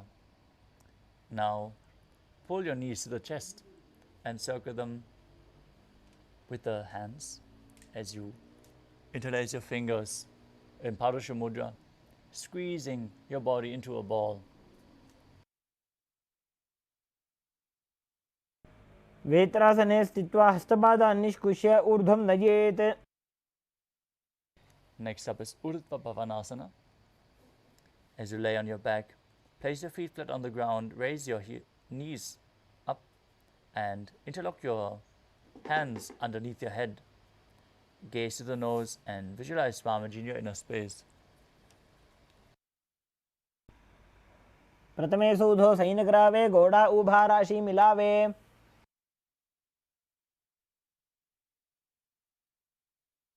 Next up is Marakata Pitasana. As you lay on your back, bend your knees and keep your feet flat on the mat. Place the upturned palms underneath the heels. As you lift your hips up, contract the perineal region, tuck your chin to the chest, breathe in Mudra Kumbhaka as you visualize yourself as a powerful alpha ape. उत्तानशयनं पादतले उत्तानहस्तयोः स्थापयेत्. Next up is Uttana Shikhi Pitakasana. As you lie supine, raise your hips up, support your hips with your hands placed at the waist, with your elbows bearing the weight of your body.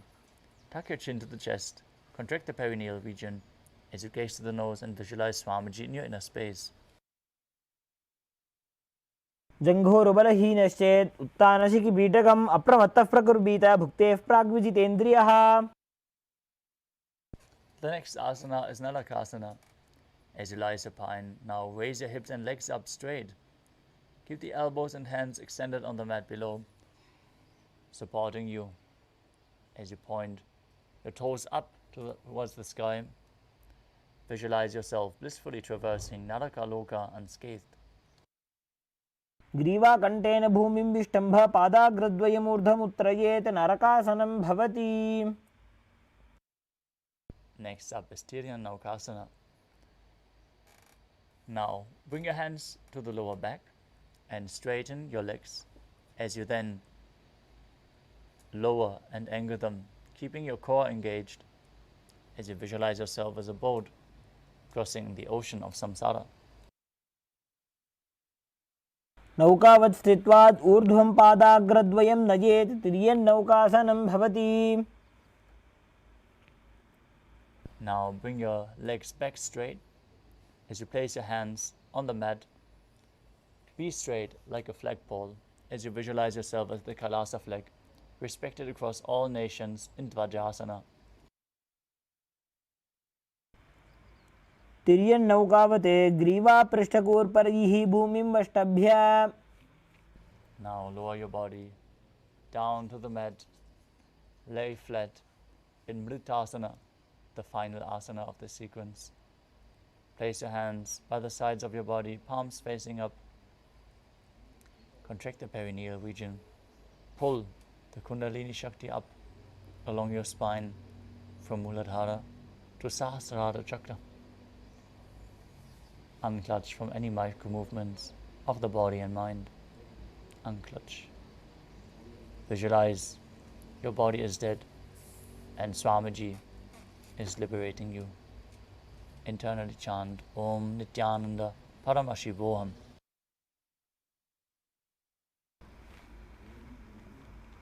उत्तानं शववद्भूमौ शयनं तोषवासनं शवासनं श्रमहरं चित्तविश्रान्तिकारणम्.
Now slowly return to your physical body.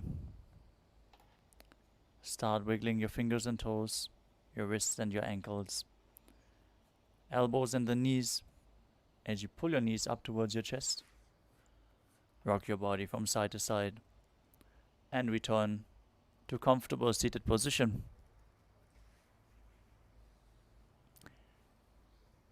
Congratulations, you completed the Dvitiya Vinyasa Krama, all 308 asanas. We are going to now move on to the power manifestation session. It is important to manifest the Shaktis of Paramashiva as your Kundalini Shakti is awakened, to really bold the experience into your nervous system and create a permanent change in your system. Let us now close the Nithyananda Yoga session with the Purna Mantra. As we sit with our head, neck and spine in a straight line, bring our hands in Namaskara Mudra in front of the heart center, close our eyes, take a deep breath, visualize Swamiji and chant the Purna Mantra.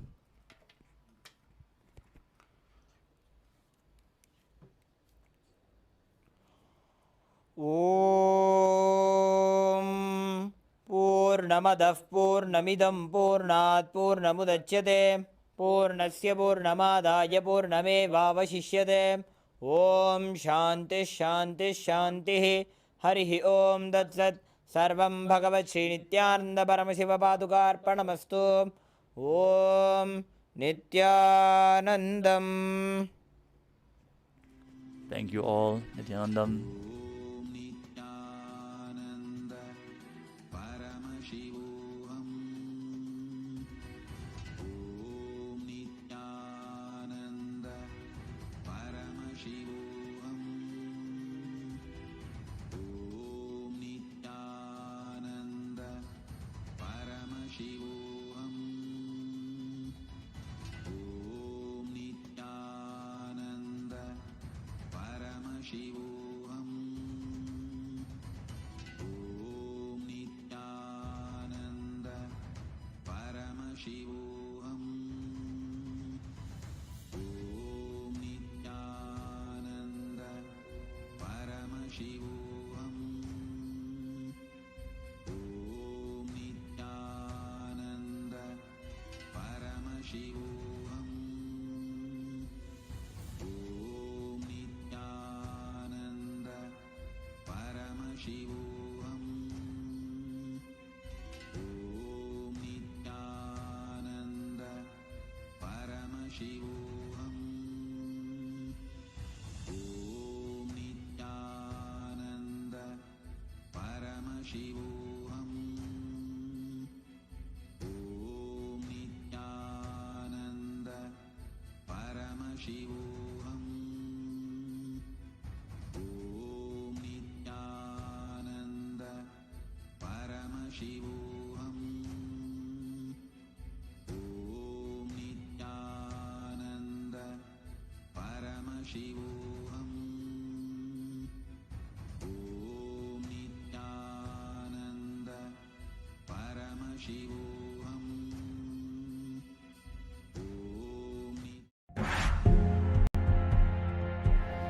First thing I want to tell you, third eye can be opened. Second thing I want to tell you, for the sake of God, please open it.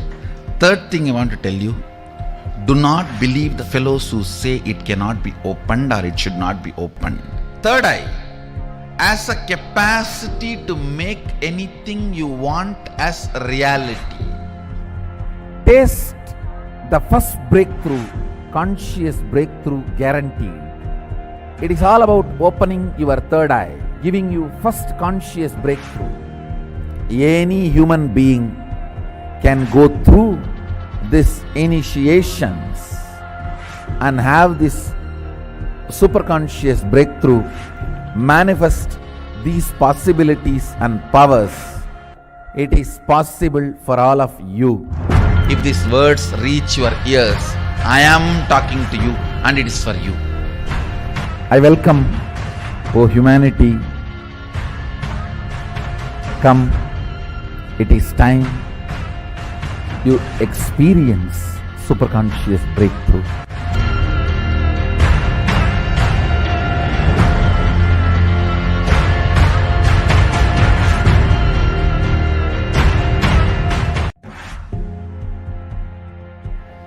First thing I want to tell you, third eye can be opened.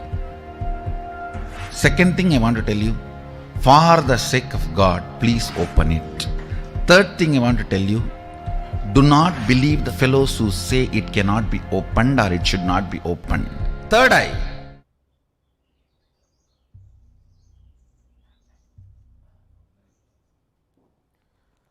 नित्यानन्दं परमसुखदं केवलं ज्ञानमूर्तिं द्वन्द्वातीतं गहनसदृशं तत्त्वमस्याधिलक्ष्यम् एकं नित्यं विमलमचलं सर्वदी साक्षिभूतं भावातीतं त्रिगुणरहितं सद्गुरुं तं Namami.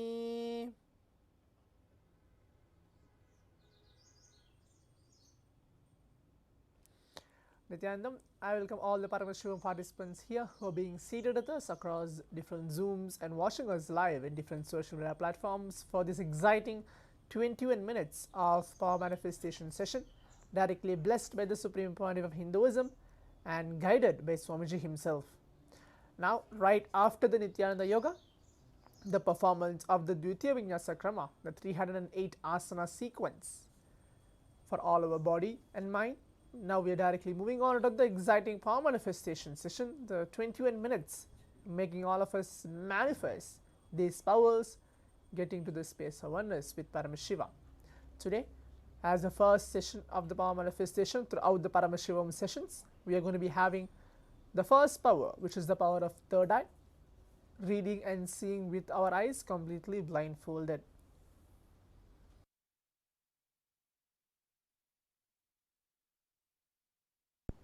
Now, as all the participants are getting ready after the Nithyananda Yoga, we are manifesting the power of third eye,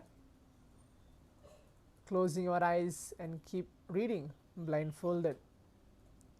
Please be ready. Please be seated and please turn on your cameras.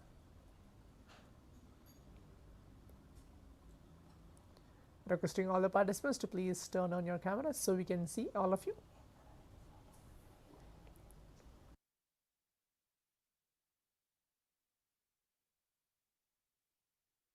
I'm giving a few minutes for all the participants to please be seated as we're going to begin today's power manifestation.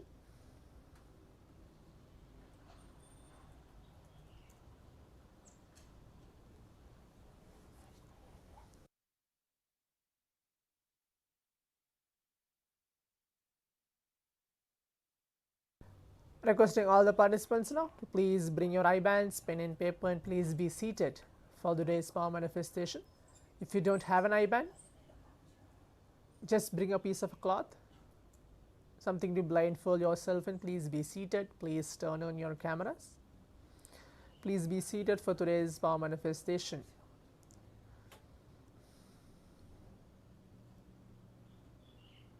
If you don't have a pen and paper, it's fine. You can today's round 1 and the round 2 will be, you can leave the message on the Zoom chat, so make sure you're completely connected and keeping your cameras on. That's good to see all the participants here. I can see Pavan K, Chen Lee, Zed Maldi. Okay, keep your cameras on. You can see these are the regular participants who are coming and being participating for today's power manifestations. It's good to see all of you.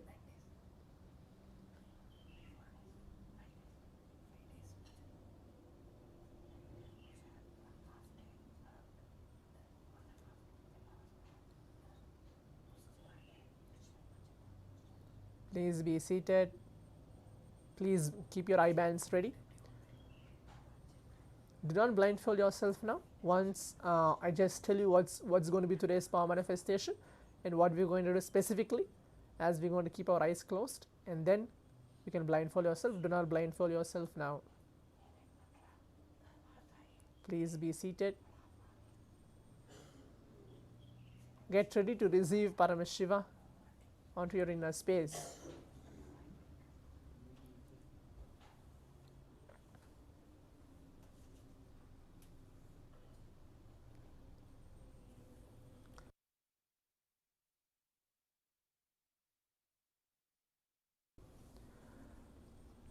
Again, just to inform and remind all the participants who are being seated here, this power manifestation in the Vedas and Agamas, which are the source scriptures of Hinduism, Swamiji, Paramashiva himself, who is the incarnation of Paramashiva himself, has mentioned that all these power manifestation, that there are more than 463 plus powers revealed by Paramashiva himself.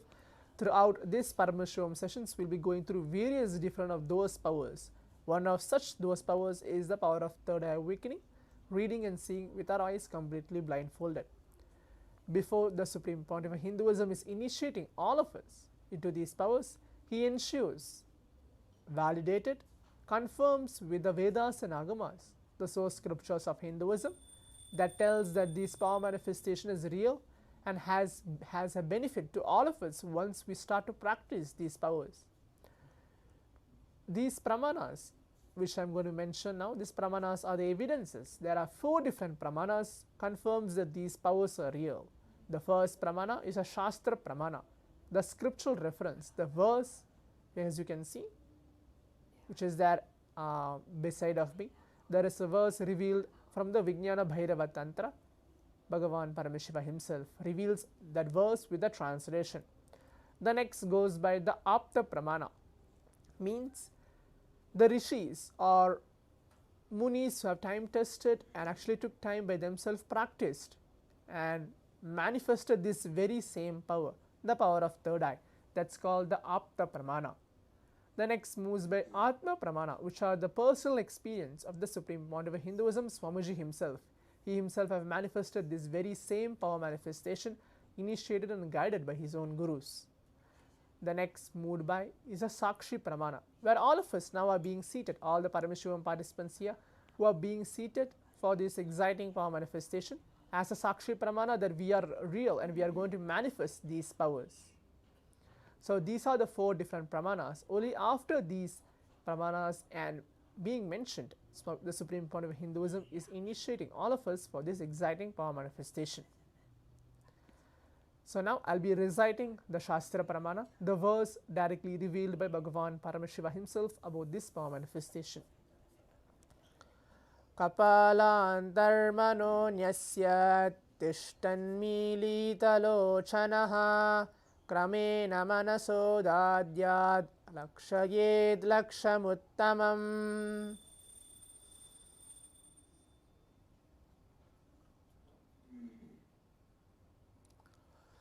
This is a verse from the Vijnana Bhairava Tantra by Bhagavan Paramashivam himself beautifully tells. The translation goes by fixing the mind on inner space within the crown center and sitting stably without any movement, having the eyes closed in succession, by that stability of the mind and inner space, through the power of the third eye, one directly sees the ultimate goal, Lakshyam, having beyond the sight that reveals any object or place, attaining the space of oneness with the source, Paramashiva, Swamiji himself.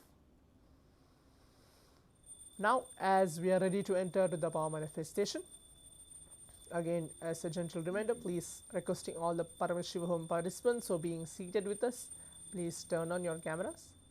Please be seated. Please keep your eye bands ready.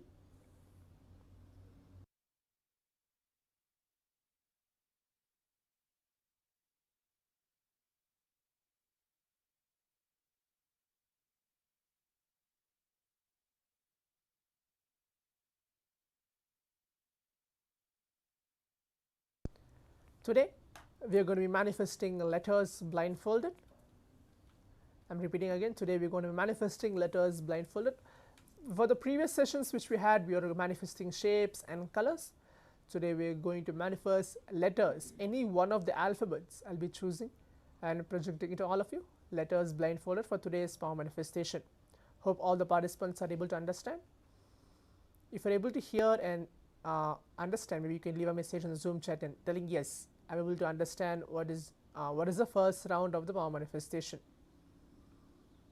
The first round of the power manifestation is going to be letters blindfolded. I'll be choosing any one of the letters and any one of the alphabets and projecting it to all of you for this round 1 of the power manifestation.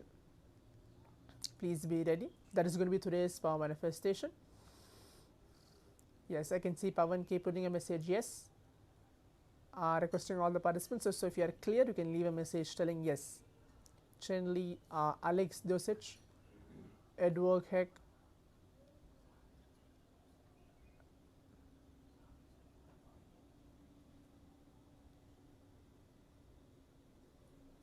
Srinivas CG,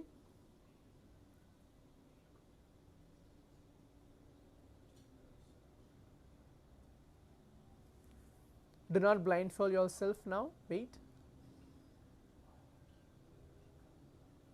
Once you are clear, yeah, okay, yes, I can see Srinivas CG putting a thumbs up, okay, you are able to understand, good.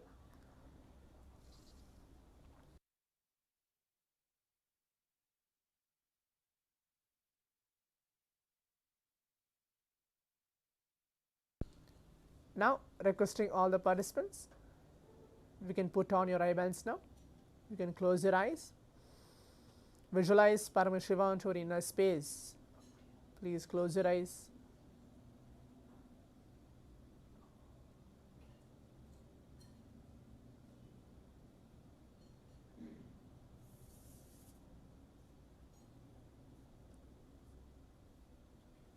Participant named as Edward, please close your eyes. Visualize Swamiji onto your inner space. Remember the form or any of the darshans which we had in this previous Paramashivoham sessions, which you feel you are connected to, or any of the pictures, videos, or any of the darshans which you feel connected, which you feel that, wow, Swamiji is there really in front of me. Take few seconds for that. Keep your eyes closed.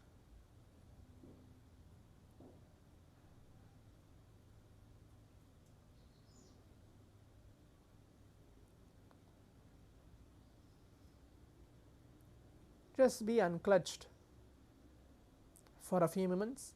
Just see everything around you as Paramashiva, your body, everything, and start chanting the Mahavakya. Om Nithyananda Paramashivoham. Om Nithyananda Paramashivoham. Om Nithyananda Paramashivoham.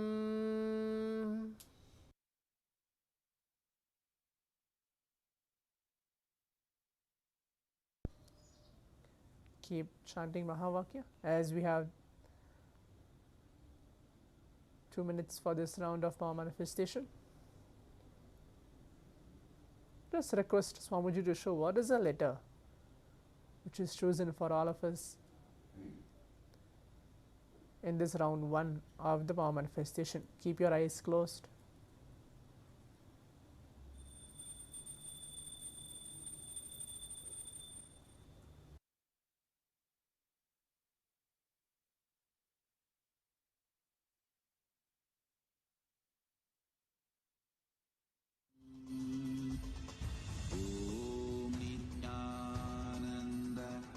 Paramashivoham.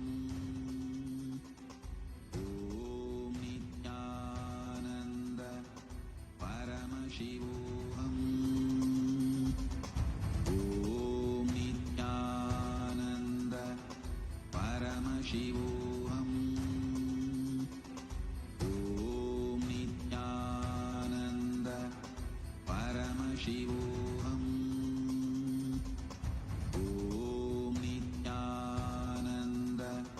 Paramashivoham. Let our biology become one with Paramashiva's Please keep your eyes closed. biology. Keep continuing chanting Mahavakya. Macrocosm Whatever is being revealed to you through your third eye, just keep seeing. Microcosm.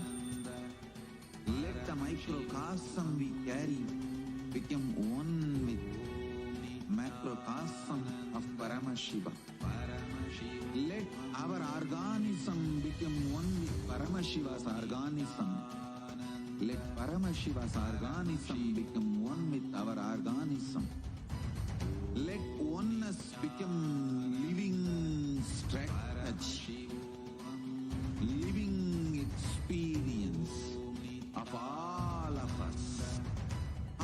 We have a few more seconds left. Please keep your eyes closed.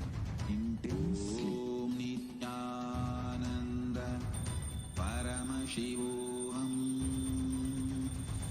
Om Nithyananda Paramashivoham. Om Nithyananda Paramashivoham. Om Nithyananda Paramashivoham. Om Nithyananda Paramashivoham. Yes. Nithyananda Paramashivoham.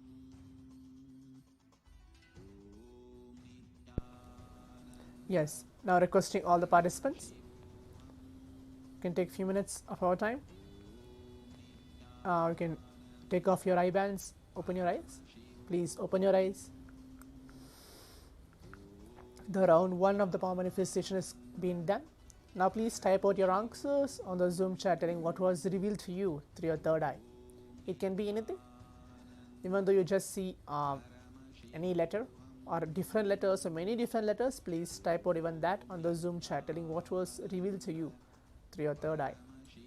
Please take a few minutes for that and please type your answers on the Zoom chat before we move on to the next step of actually going ahead and verifying what is the actual letter which is chosen for all of us. Nithyananda Paramashivoham. Om Nithyananda Paramashivoham. Please take a few minutes now and leave the message on the Zoom chat. Okay, Pawan K is telling W. That's good. Please leave the message in the Zoom chat. Chen Li, please leave the message. Requesting all the participants here who are participating with us, please leave the message in the Zoom chat telling what was the revelation which you had. Even though you are seeing something else altogether, not even letters, you can even leave that in the message as well.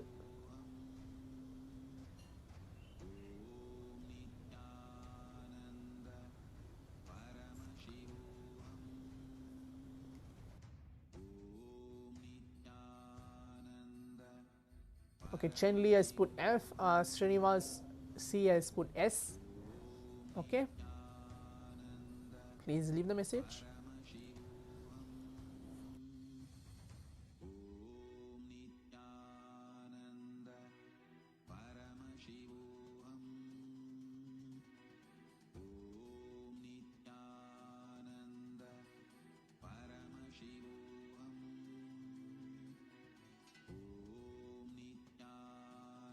Now, as all the participants can see, the letter was chosen for all of us was the letter S. Like some of you have put W, some of you have put F, S and C and so on. The letter was chosen for all of us was the letter S. I think so Srinivas got it exactly right at the first shot that you have manifested this power. The letter was S. Okay, now we'll move on to the next round of the power manifestation. Please close your eyes. Keep your eyes closed. You can put on your eye bands now.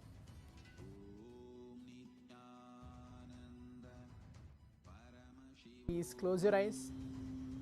It's going to be same letters. I'll be choosing any one of the letters for all the participants out here. Please keep your eyes closed.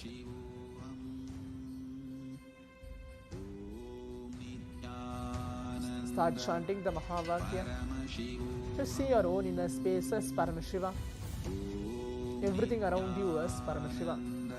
Please keep your eyes closed.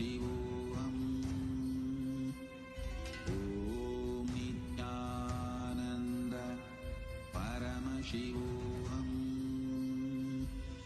Om Nithyananda Paramashivoham.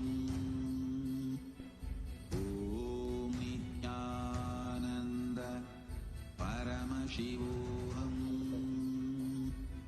Om Nithyananda Keep chanting Mahavakya. Paramashivoham.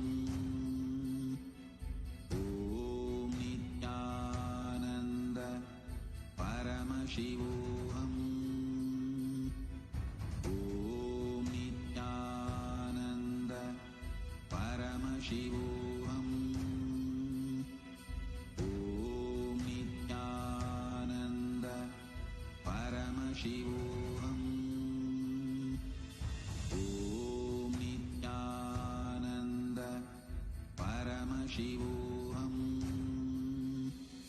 Om Nithyananda Paramashivoham. Om Nithyananda Paramashivoham. Om Nithyananda Paramashivoham. Om Nithyananda Paramashivoham. Please keep your eyes closed, don't open your eyes. We have 2 more minutes left. Whatever is being revealed to all of you through your third eye, just keep seeing. Everything is just a manifestation of Paramashiva. Do not get to the boundary of whether you're going to get correct or wrong. There are different letters getting revealed to me. What should I choose? Drop all of those at Swamiji's feet. Sit as Paramashiva. Inhale. Just keep seeing. As you manifest more and more powers of Paramashiva, 25 heads and you will actually get 75 closer and eyes being in and the space of 50 oneness, and hands. you'll actually see the physical form of Visualize, Paramashiva himself in front of He is a you. living, alive being. Drop your form into his form and dissolve. Remember, you are a Sarupya Mukta, means your form is dissolved into his form. All my disciples, now I am initiating Salokya Mukti, Samipya Mukti, Sarupya Mukti, Sayujya Mukti. Om Nithyananda Paramashivoham. Om Nithyananda Paramashivoham. Om Nithyananda Paramashivoham. Om Nithyananda Paramashivoham. Om Nithyananda We have a few more seconds left. Paramashivoham. Om Nithyananda Paramashivoham.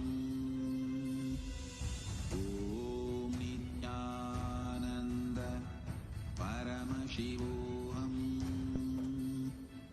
Om Nithyananda Paramashivoham.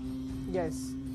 Now requesting all the participants, the round 2 has been completed. We can take few minutes of our time. Take off our eye bands. Please open your eyes. Please open your eyes. And you can maybe now type out your answers on the Zoom chat, telling what was revealed to you through your third eye for this round 2 of the power manifestation. Please take few minutes for that, to typing out your answers on the Zoom chat, telling what was revealed to you for this round 2 of the power manifestation. Okay. Zach Merod has put O. Okay. Srinivas C has put K. Okay. Pavan K has put B. Okay.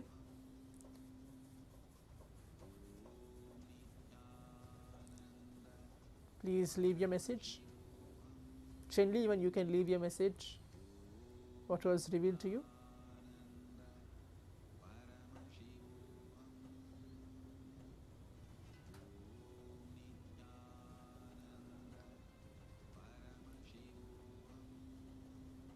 Edward, please leave your message. Chenli Q, you are able to see Q, okay.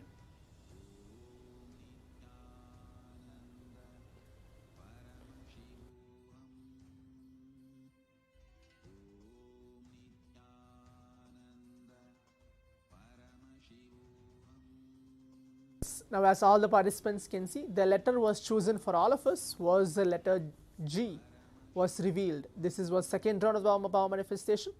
the letter G was revealed for this round 2 of the power manifestation. The first was S and the second was the letter G. Okay, so this is the round 2 of the power manifestation. I think so we have to still manifest more for us to manifest and get to the closer, getting letters and manifesting more and more powers of Paramashiva. It's good that all the participants here have been manifesting these powers. Now, as we're moving on to the next step of the power manifestation is taking a few minutes of our time, going ahead onto our social media and posting our experiences, either with the pictures, videos or any of the breakthroughs which we had. Let's take a few minutes session throughout the day before we receive the Supreme Pontiff of Hinduism, Swamiji in the Bhavasamaya Darshan today. Please take a few minutes. Remember, while you're posting your experience, please post, use the hashtags as given there. Use the hashtag of Kailasa, hashtags of the Nithyananda, hashtag of Paramashivoham, and the final hashtag is power manifestation. Hope all the participants have enjoyed this 21 minutes of this power manifestation of manifesting the power of third eye. Now, stay tuned. We'll be starting the next session very shortly. Thank you. Nithyanandam. Paramashivoham. Om Nithyananda Paramashivoham. Om Nithyananda Paramashivoham. Om Nithyananda Paramashivoham.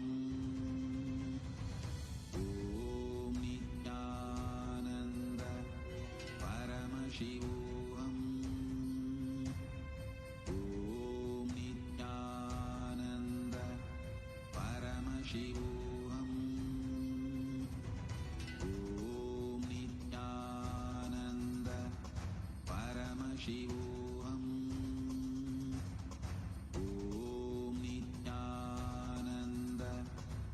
Paramashivoham.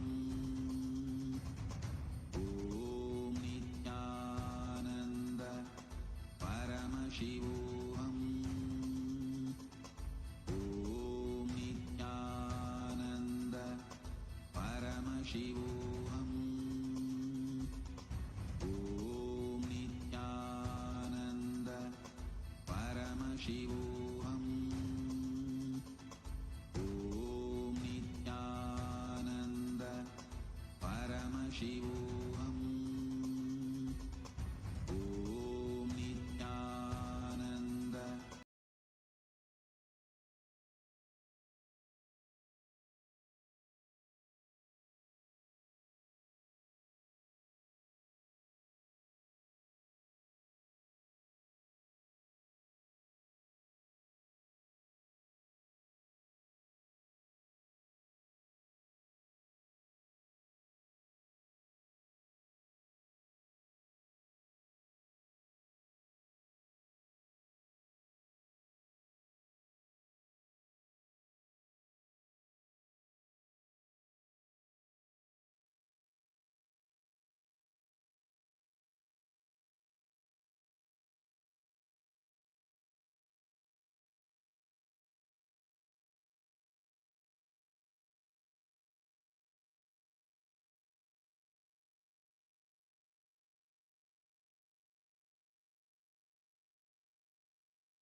Yes, Nithyanandam. Nithyanandam to all the participants, every one of you. Today is a very, very, very important day for all of us because we are going to be touching base on one of that subject which is an integral part of all of our lives. We all like work for it through our lives, but still somehow the relationship is always seems to be like very conflicting, very difficult. The aspect, the dimension of wealth in our lives.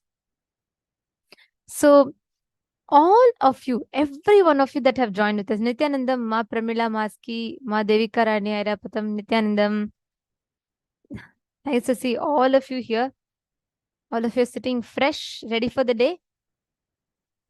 Ma Rohini Samaru, Nithyanandam, Ma Shanti, Ma Vidyamayi, Nithyanandam, Ma Amsakala, Nama Navamani, Nithyanandam, Ma Lyangshu, Ma Nisha Ben, Ma Donna, Ma Yiligzu, Nithyanandam, Ma Lyangshu. So today we are all going to be diving deep into understanding about wealth, manifesting wealth, and learning a very, very, very secret technique about how we can become a wealth magnet. Are all of you ready?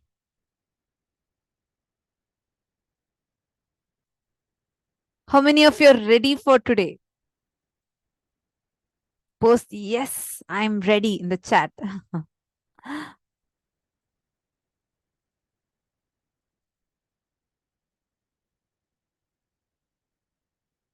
Okay, great. Yes, yes, yes. There's a lot of yes. Wonderful. So today we're going to be working on all the ideas, the opinions we carry, the different layers of ideas, incompletions, and cognitions on wealth. See, Hinduism has a very, very unique science. The relationship with wealth in Hinduism is so different from what we normally know or understand. So I'll start with a story, okay, of how we manifest wealth in Hinduism. Means how the techniques, the space, the powerfulness in Hinduism is. This story is from the life of Adi Shankaracharya, and he once goes to the like Adi Shankaracharya is a great enlightened master and incarnation. So he once goes to one of the houses. He actually goes every day around begging. So since he is a sannyasi in Parivrajaka, every day he will be taking alms for food. So he once goes to the house of a poor lady, right, who herself is struggling. She has no money at all, like all torn clothes and her small hut. There's nothing for her. She's in the brink of brink of the worst poverty even, right?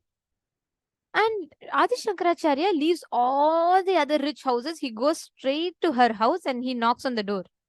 This poor lady, she comes out and she says, "Hey, Brahmin, what do I have to give you? Like you yourself, you have come such a young boy, a young monk, and you have come asking for alms. But what will I give you? I am like completely empty." Then Adi Shankaracharya says, "Bhavati bhiksham dehi dehi." He tells mother, "Whatever is there, give me." Then immediately she thinks, what is there? What is there?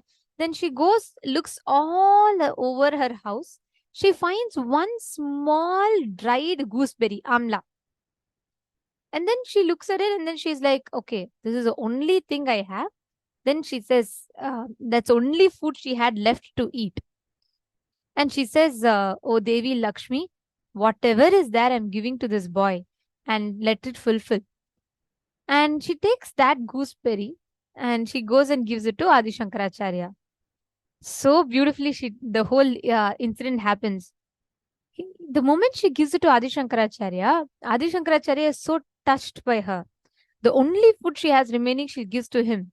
So he sings the Kanakadhara Stotram. He sings the Stotram. He spontaneously sings the Stotram on Devi Lakshmi, and like a huge shower of golden gooseberries fall in her. Like, means she gets so much of gold, like so much of wealth. And all through her lifetime, she could have never earned that much of wealth, just showers on her. Our relationship with wealth is magical because Hinduism has a science where we know how to create inexhaustible amount of resources that we want. And this science is precisely what Swamiji is going to be tapping into today with all of us.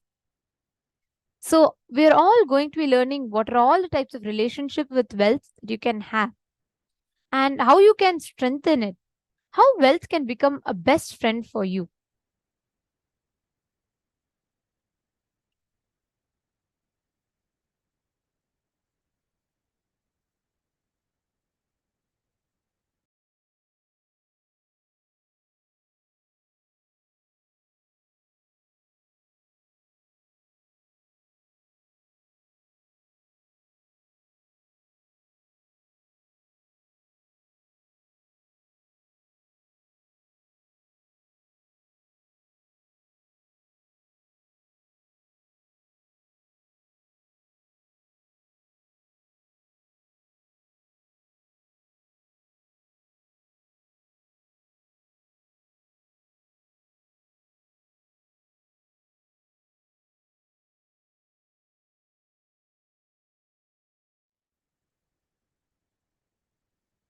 So this is a relationship on wealth. Wealth is a resource, like your friend.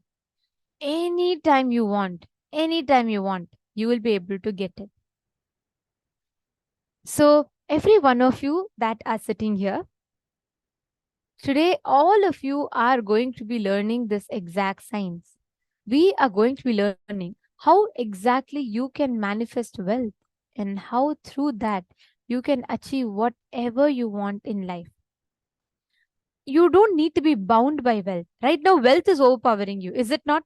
When there's no money, you feel sad. When there's money, you feel empowered. Correct? Am I right? When there's enough money, sometimes you feel like I get money, but it never stays with me. But you don't need to, it does not need to be that way. You need to know money is something under your control. Meaning you can do it however you want, you can deal with it. So you don't need to be dependent on money. In fact, money can be like another hand for you to do what you want to do. That is what wealth is all about in Hinduism. So get ready to have a day filled with these extraordinary cognitions. Now, the first thing we're all going to be learning today is understanding about the parallel universe on wealth, Vaikuntha Loka. Today, we're all having Bhagavan Keshavartha Murti, and Keshavartha Murti is a form of Parandhama, Paramapada that resides in Vaikuntha Loka. So let us all get ready to receive the revelations on Vaikuntha Loka. What is the space of Vaikuntha Loka like, and what can we experience in Vaikuntha Loka, and more. Now, we are going to be listening to Swamiji's revelations. This is the first session of our day. So all of you sit back, get ready to enjoy. No, Vaikuntha is different. You see, Vaikuntha is an enlightened space. Don't connect Vaikuntha with the Indraloka and Devaloka. Vaikuntha and all you can reach only by pure devotion. You cannot reach by doing some yajna.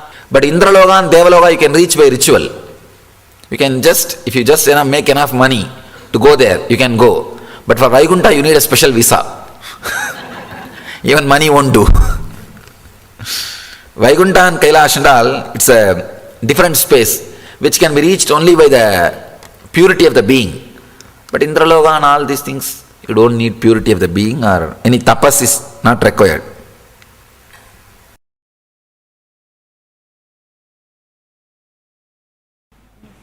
There's a beautiful story. Vishnu was lying on the Vaikuntha. Mahalakshmi was pressing his feet. Suddenly Vishnu got up and started running. Mahalakshmi thought, did any demon attack Vaikuntha? Even then I have never seen in my whole life Mahavishnu running like this. And she was also chasing him and asking, "Arey, tell me, why are you running? At least tell and run." Which demon is attacking? I don't see any demon, any attack. Then Vishnu, without reducing the speed, the same speed running, and he's telling, look there, look there. There, the Prahlada was trying his small hand and trying to show in which pillar Vishnu is there. The father is asking, Hiranyakashipu is asking, hey, in which pillar your Narayana is there? In this pillar or that pillar? So the Prahlada, small kid, he is only a 5-year-old kid. When Narasimha Avatar happened, he is only 5 years, not even 6. 5 running. So that small baby is raising the hand and trying to show. Narayana says, whichever pillar that finger is showing, I have to get into that pillar. I can't afford to let my devotee down. It boils down there.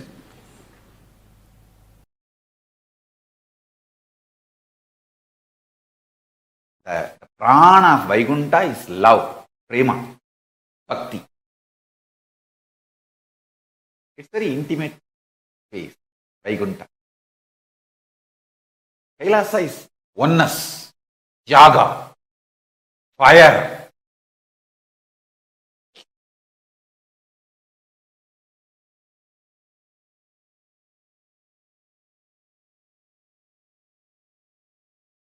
Vaikuntha is more like a cool, prema bhakti, the love space.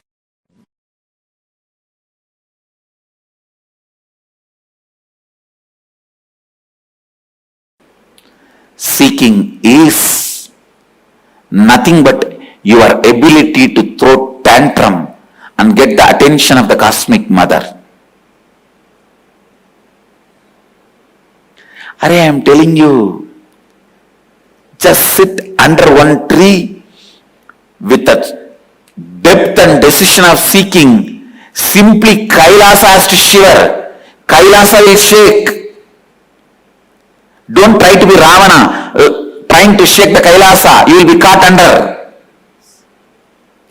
Just be a yogi.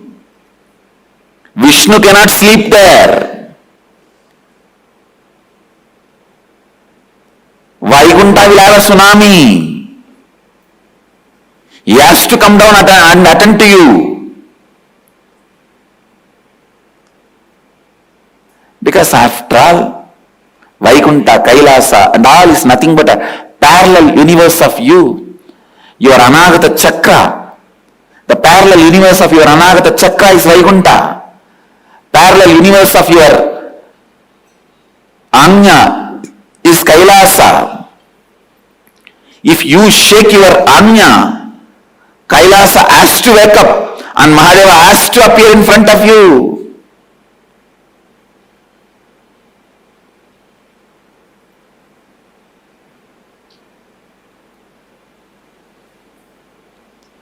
Don't be arrogant out of your seeking. Actually, when you are seeking, arrogance will not even happen. Now when I am explaining, don't see this as arrogance. Very pure, clear, confident and the straight, right guidance I am giving you. It's not arrogance. When I say, if you sit and open your third eye, the parallel universe of the third eye, Kailasa has to shake and Mahadeva has to appear. I am not arrogant. I am just revealing some of the very deep, sacred secret to you. If you sit and open your Anagata Chakra with the depth of seeking, simply the Narayana has to wake up from his Yoga Nidra and appear in front of you.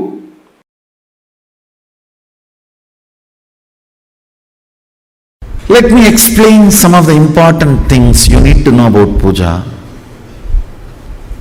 The first truth you need to know, God exists. And He accepts your love, your devotion. Actions you perform as demonstration of your sacred sentiment that I love you, I am surrendering, I recognize your existence in my existence. Whether you are happening to me in the form of joy, health, wealth, bliss, contentment, all the good things I feel as good things, or some things which I am not yet able to recognize as good things. You may be happening to me in whatever way you want, whatever way life is happening to me, but I do recognize your existence in me, in my life, in my existence. Sharing this truth authentically is what I call devotion, bhakti.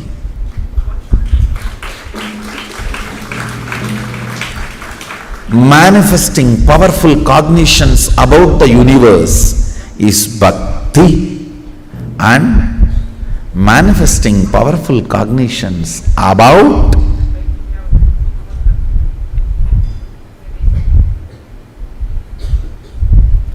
everything that exists is puja.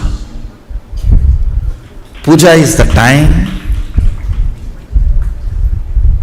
you naturally manifest most powerful sacred cognitions about life, about universe, about God.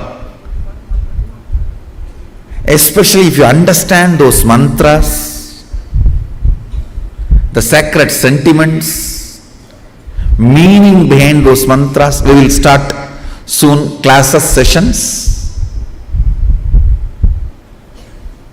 for every one of us to understand the sacred sentiments.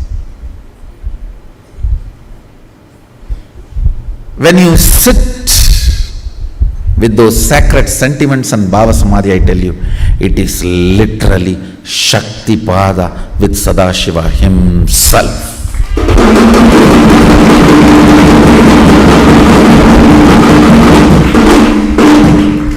It can manifest so much of powers, state of Sadashiva, space of Sadashiva, and powers of Sadashiva. It can just do wonders, I tell you. Fools are those who don't know the taste of Shiva Puja.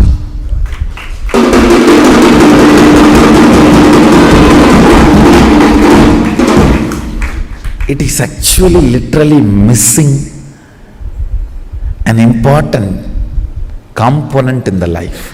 When I use the word Shiva Puja, maybe you should take this as a meaning of Ishta Devata Puja. I don't want to exclude the Shaktas or Vaishnavites or other deity worshippers.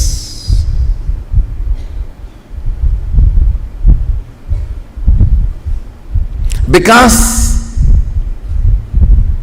now I am practicing and promoting Shiva Puja, I am using the word Shiva Puja.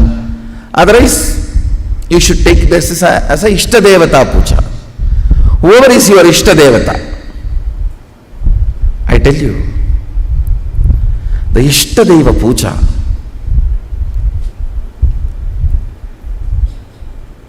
physically sitting and cognizing the Archavatara,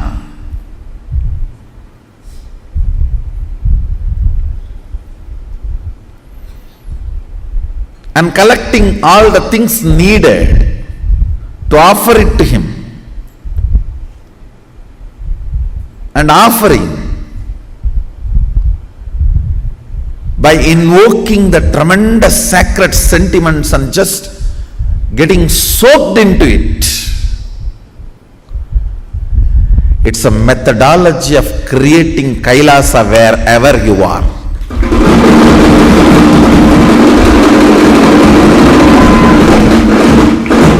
You have power to manifest Kailasa where you are. and your sacred sentiments are so powerful, he has to recognize it, and he is waiting to recognize it.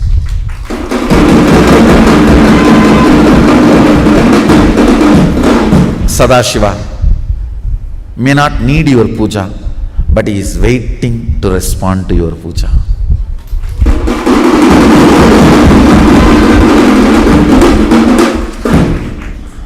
Your sentiments are different. You think, oh, if he is waiting for me, then he needs me. No.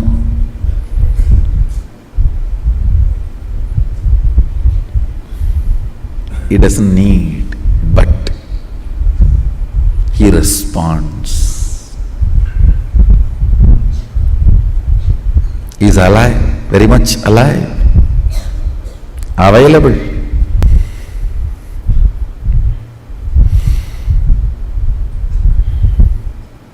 Puja is 100 times more than sitting in mandala process with me. When you sit with me in the puja, the Shakti Pada is 100 times intense than the mandala process.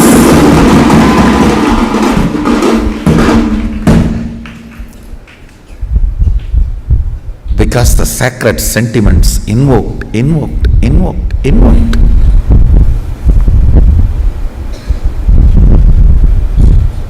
And just like a wave, raising and settling, raising, and it settles into your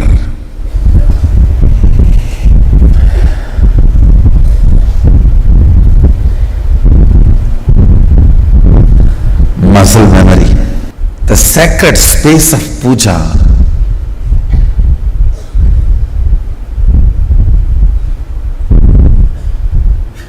the sweet space of puja. So it is such an intimate romance, I don't have words to describe it.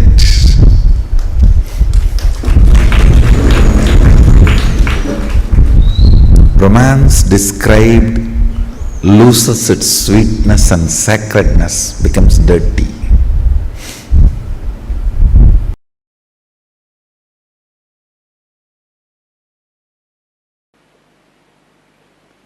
There's a beautiful story in Ramanuja's life.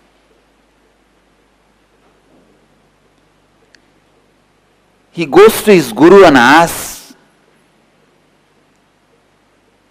him to give one method to achieve the ultimate. In Vaishnavism, the ultimate is the space in Vaikuntha, means the space of Vishnu. Ramanuja was in such high level of completion, the Guru gives him the initiation into the great mantra, Namo Narayana, Om Namo Narayanaya. And immediately, Ramanuja gets the glimpse of that space, because he was in right context and the initiation was given, immediately gets that space. But the Guru says, don't go out and give this mantra to anyone and everyone, otherwise you will go to hell, they will go to Vaikuntha. But I tell you, whenever you experience, you will be possessed by the spirit of enriching. Whenever you experience, you will be possessed by the spirit of enriching. Here Ramanuja was possessed by the spirit of enriching. He runs to the temple tower, stands on the roof and calls everyone and says, come on, come on, come on. I have a secret technique to achieve Vaikuntha. If I teach you all this, I may go to hell, but you will all go to Vaikuntha. Please learn.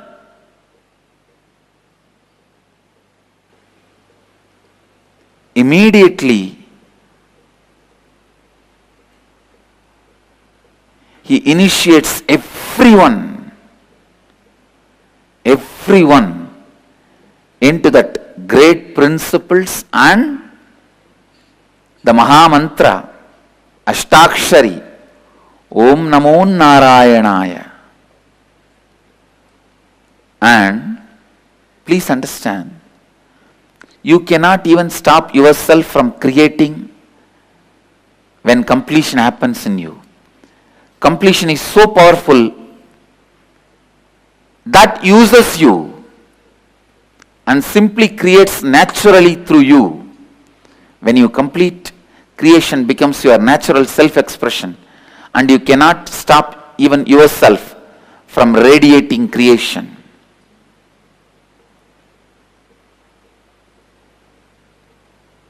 And I tell you, if I am asked to stand on the rooftop and shout, I will shout only this one word: completion, completion, completion, completion.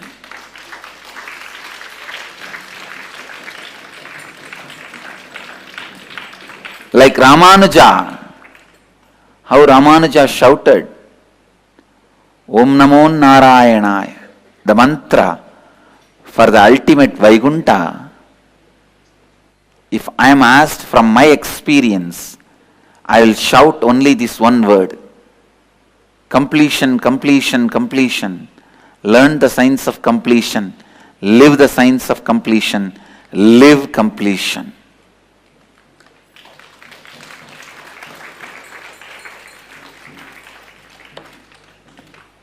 I know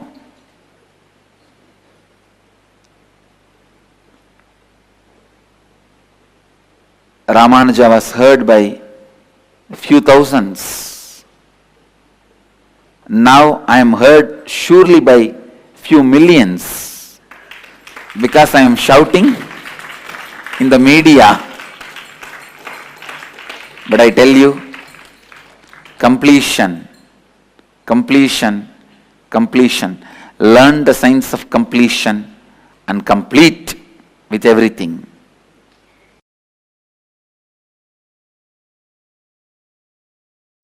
Experiencing, imbibing sacred truths. Swadhyaya. Please understand, if you want to experience Vishnu, Vishnu represents a sacred truth of cosmic pervasiveness. Vishnuhu means cosmic all-pervasiveness. Imbibe that sacred truth of cosmic all-pervasiveness through deeper and deeper understandings and visualization. Then you will have the communion with Vishnu. Shiva is the extraordinary bliss of enlightenment, the cosmic auspiciousness, life. Very source of life is cosmic auspiciousness. Understand? I am exactly giving you the bija mantras to experience each God. Understand? For modern day, I am giving you the bija mantra for each God in English.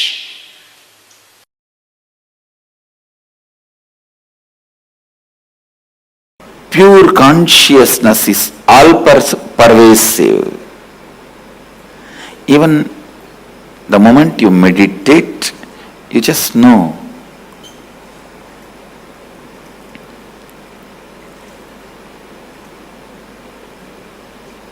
You are something more than the body, because all-pervasiveness, the amount you can experience, only that much you can visualize. Please understand.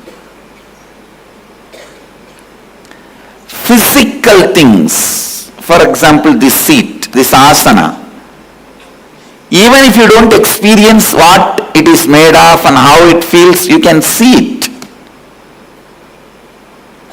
You can grasp it.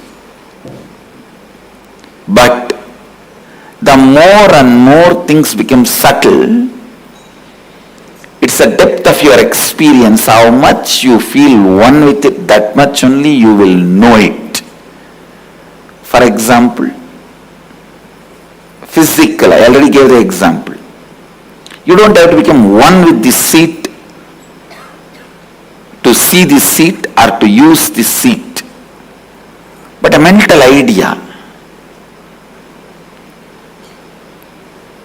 You may need to become one with that idea to grasp the emotion and context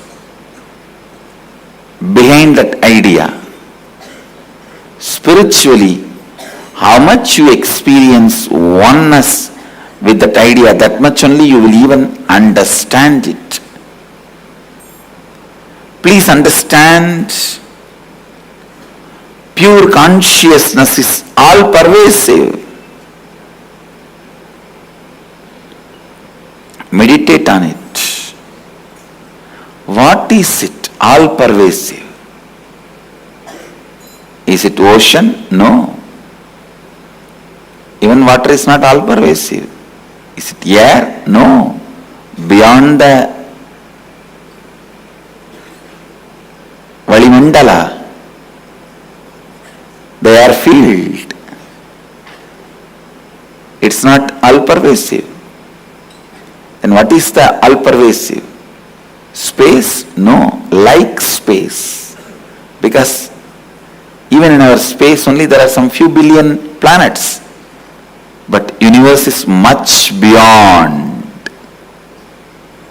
Few billion planets we have ever understood or imagined. Vyakta, avyakta, manifest and unmanifest. Manifested and unmanifested. Vyakta, avyakta. Manifest and unmanifest.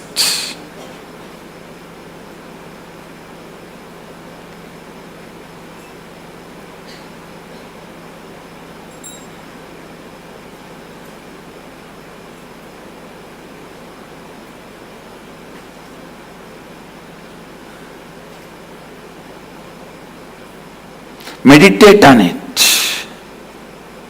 Meditate on it. Meditate on it.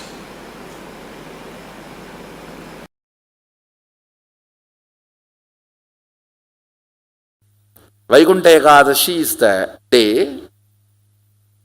So tonight Dwadasi starts.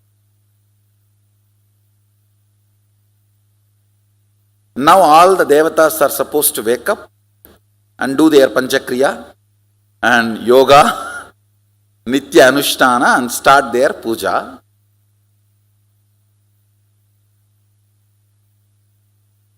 As a gift, bonus, Vishnu opens all the 11 dimensions and blesses the universe. Anybody has a free entry today. This few days, all the 11 dimensions are opened and made available for all the beings to come and enjoy. Like they give you free tour and free entry. And I want you to know all these are not jokes. It's true. It is really true.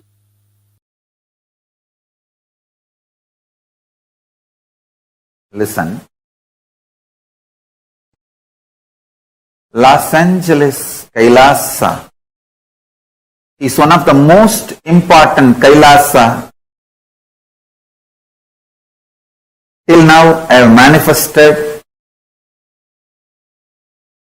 The deities are literally birthed by Paramashiva, myself directly. The Archavataras residing in Los Angeles can connect you directly to Kailasa and other vertical time zones. Sit to Venkateshwara in Los Angeles, Kailasa, you will experience Vaikunta directly. Connect, worship Ganapati in Los Angeles, Kailasa. You will experience Kailasa directly. You will see Ganapati in Kailasa directly. Every deity. Same way. Rajeshwari in Kailasa, Los Angeles. Connect with her. You will directly see Sripuram, Parashakti, Parameshwari, Rajeshwari. Every god in Los Angeles is directly birthed by me, Paramashiva, myself. The deities there directly will connect you to other portals, other lokas, and bring all the best things from that loka, not only the boons you ask, darshans of gods, and liberation itself. Los Angeles, Kailasa will be one of the most important Mukti Kshetra. This temple will be there forever till sun and the moon is there. That temple cannot be shifted. That deities cannot be shifted. It will be there forever. Liberating millions and millions and millions. I tell you.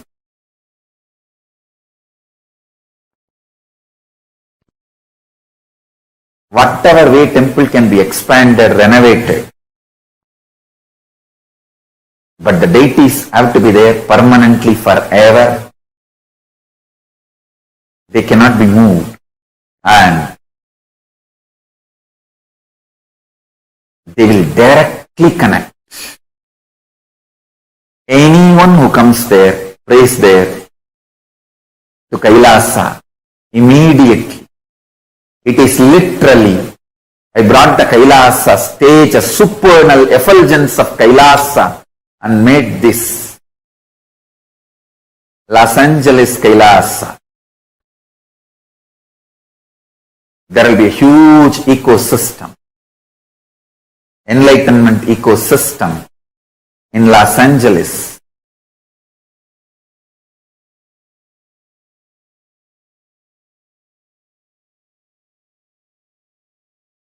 Like Tirumala, Tirupati, Varanasi, Madurai. Thousands and thousands will stand in queue for hours and have darshan of Los Angeles Kailasa.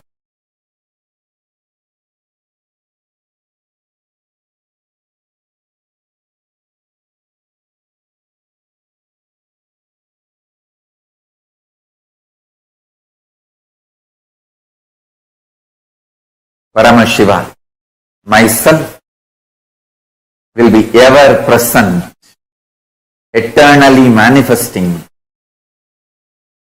with all the gods and goddesses of Kailasa in Los Angeles Kailasa forever, gracing every devotee, disciple, even visitors and viewers.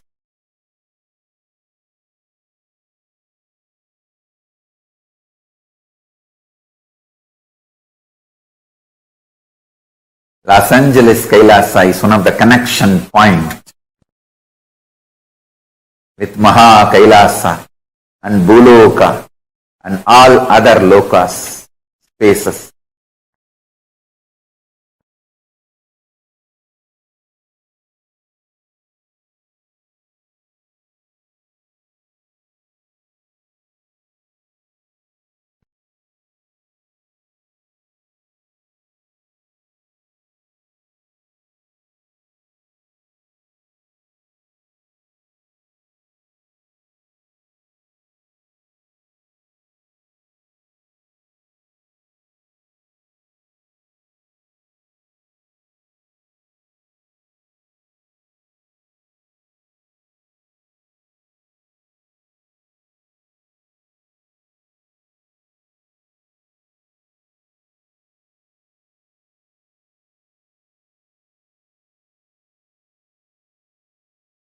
Los Angeles, Kailasa, is literally place where Paramashiva's being exists.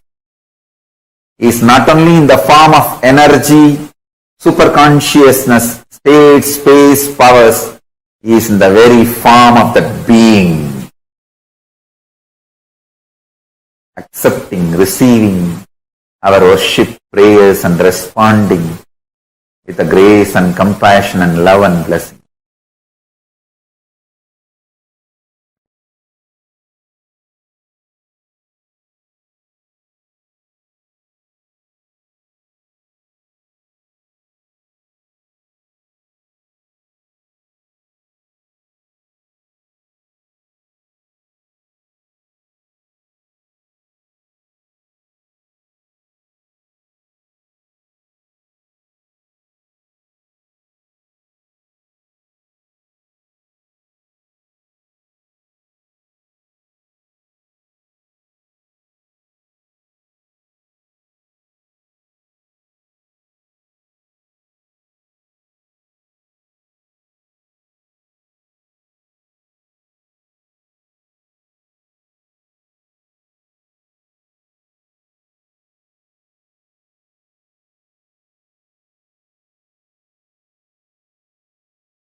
the abode of Parandhama.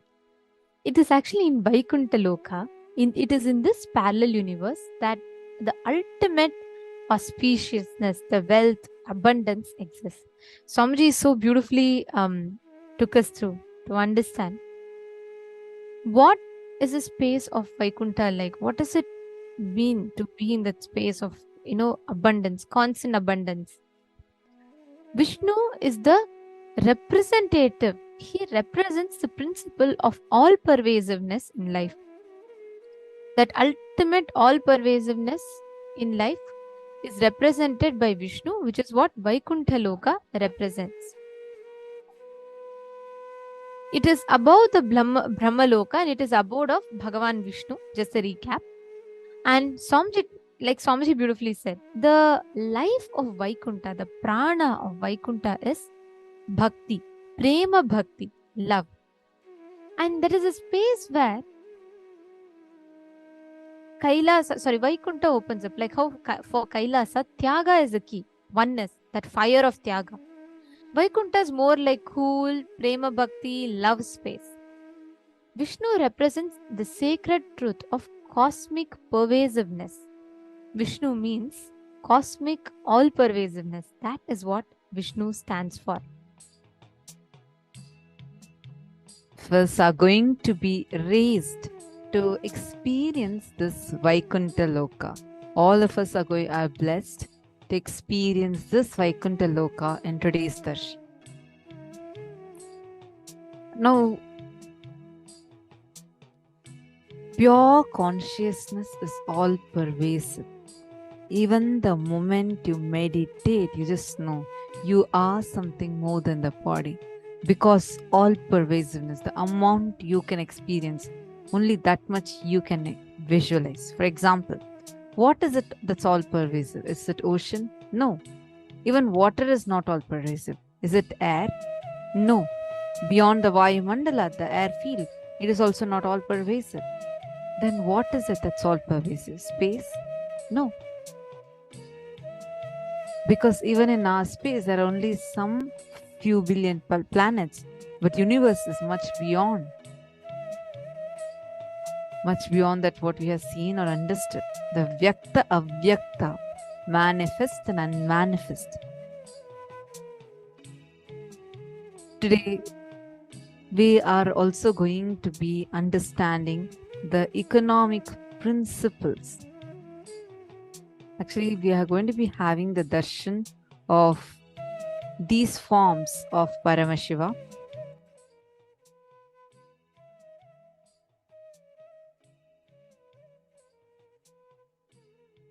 The Ekapada Murti, Ekapada Trimurti, and Tripada Trimurti.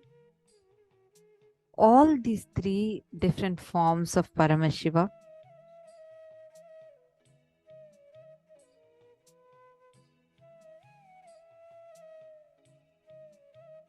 forms of Paramashiva are Paramashiva. Ekapadamurti is Paramashiva with Brahma and Vishnu all merging into him. And Ekapada Trimurti is Paramashiva standing on one feet, and on either sides, Brahma and Vishnu start appearing from Paramashiva. And Tripada Trimurti is where all the three of them are as individual manifestations, but from intense oneness.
Now, with this understanding of all pervasive existence that we have as consciousness, let us all take a few minutes to experience that, have that experience in us by manifesting this power.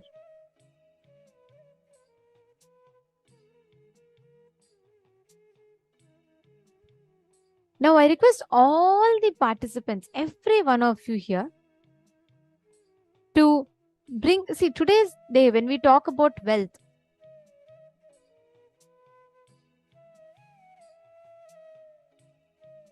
talking about wealth, right?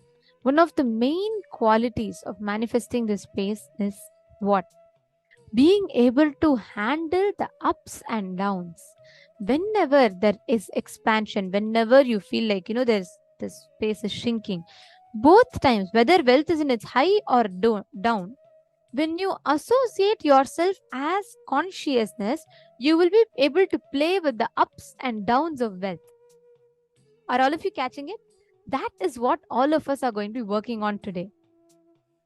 We are all going to be working on understanding, establishing ourselves in the space of completion to manifest the ups and downs, to handle, be undisturbed through the ups and downs of wealth.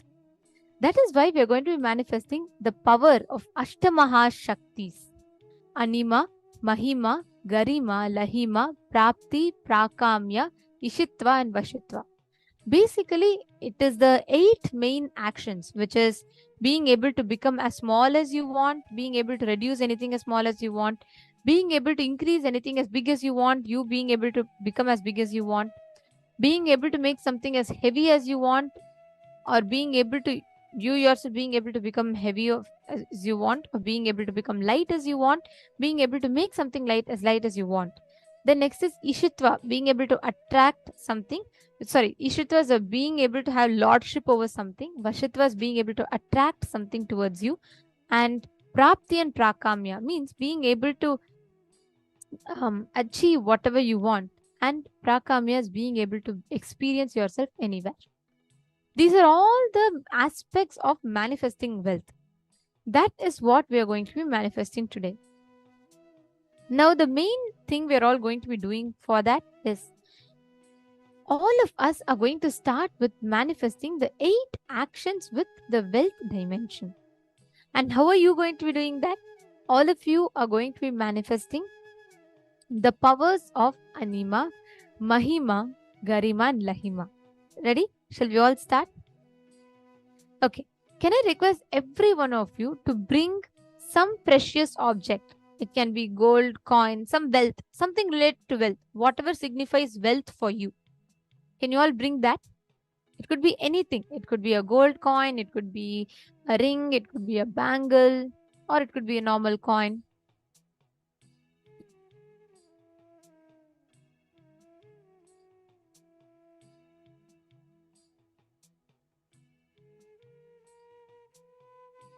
Yes, come on.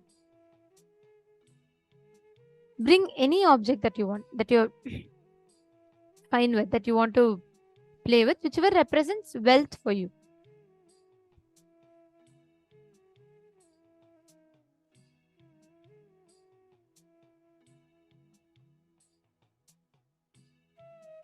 Yes, you all can post which object you're keeping with yourself.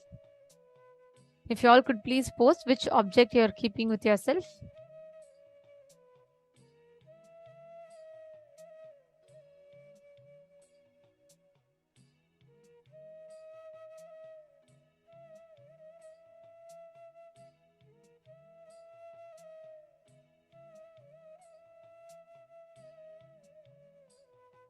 Okay, a silver earring, guitar. Okay, that's also fine. My Yui, that's totally fine. Whatever is wealth for you, even if you feel like a guitar, or sometimes you feel like, food. Whatever is the wealth that you feel like it's the most important aspect of your life, you can keep that.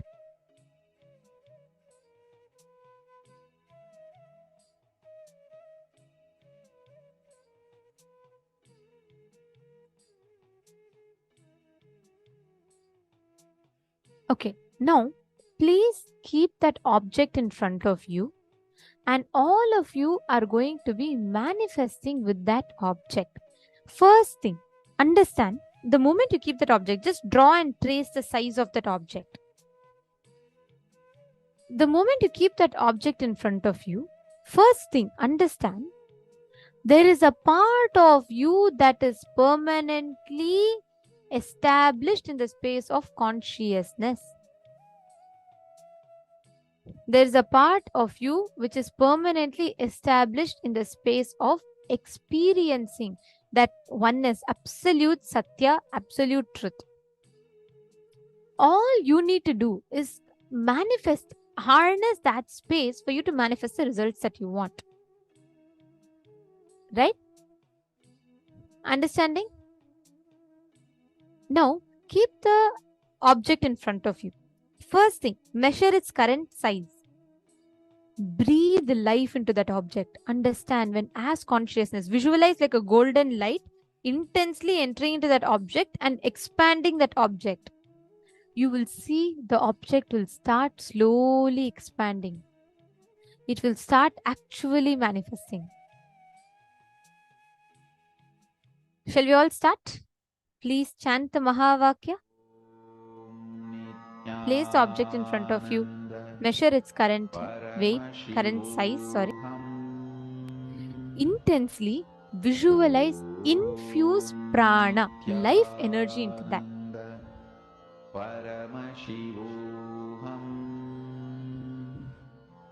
Om Nithyananda Paramashivoham. Om Nithyananda Paramashivoham. Om Nithyananda Paramashivoham. Om Nithyananda Paramashivoham. Om Nithyananda Paramashivoham. Om Nithyananda Paramashivoham. Om Nithyananda Paramashivoham. Om Nithyananda Paramashivoham. Om Nithyananda Paramashivoham. Om Nithyananda Paramashivoham. Om Nithyananda Paramashivoham.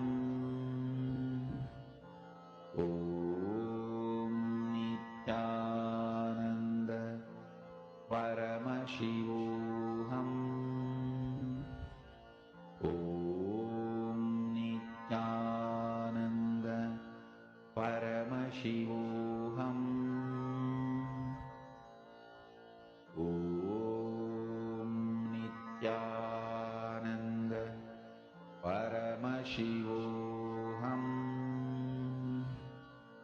Om Nithyananda Paramashivoham. Om Nithyananda Paramashivoham. Om Nithyananda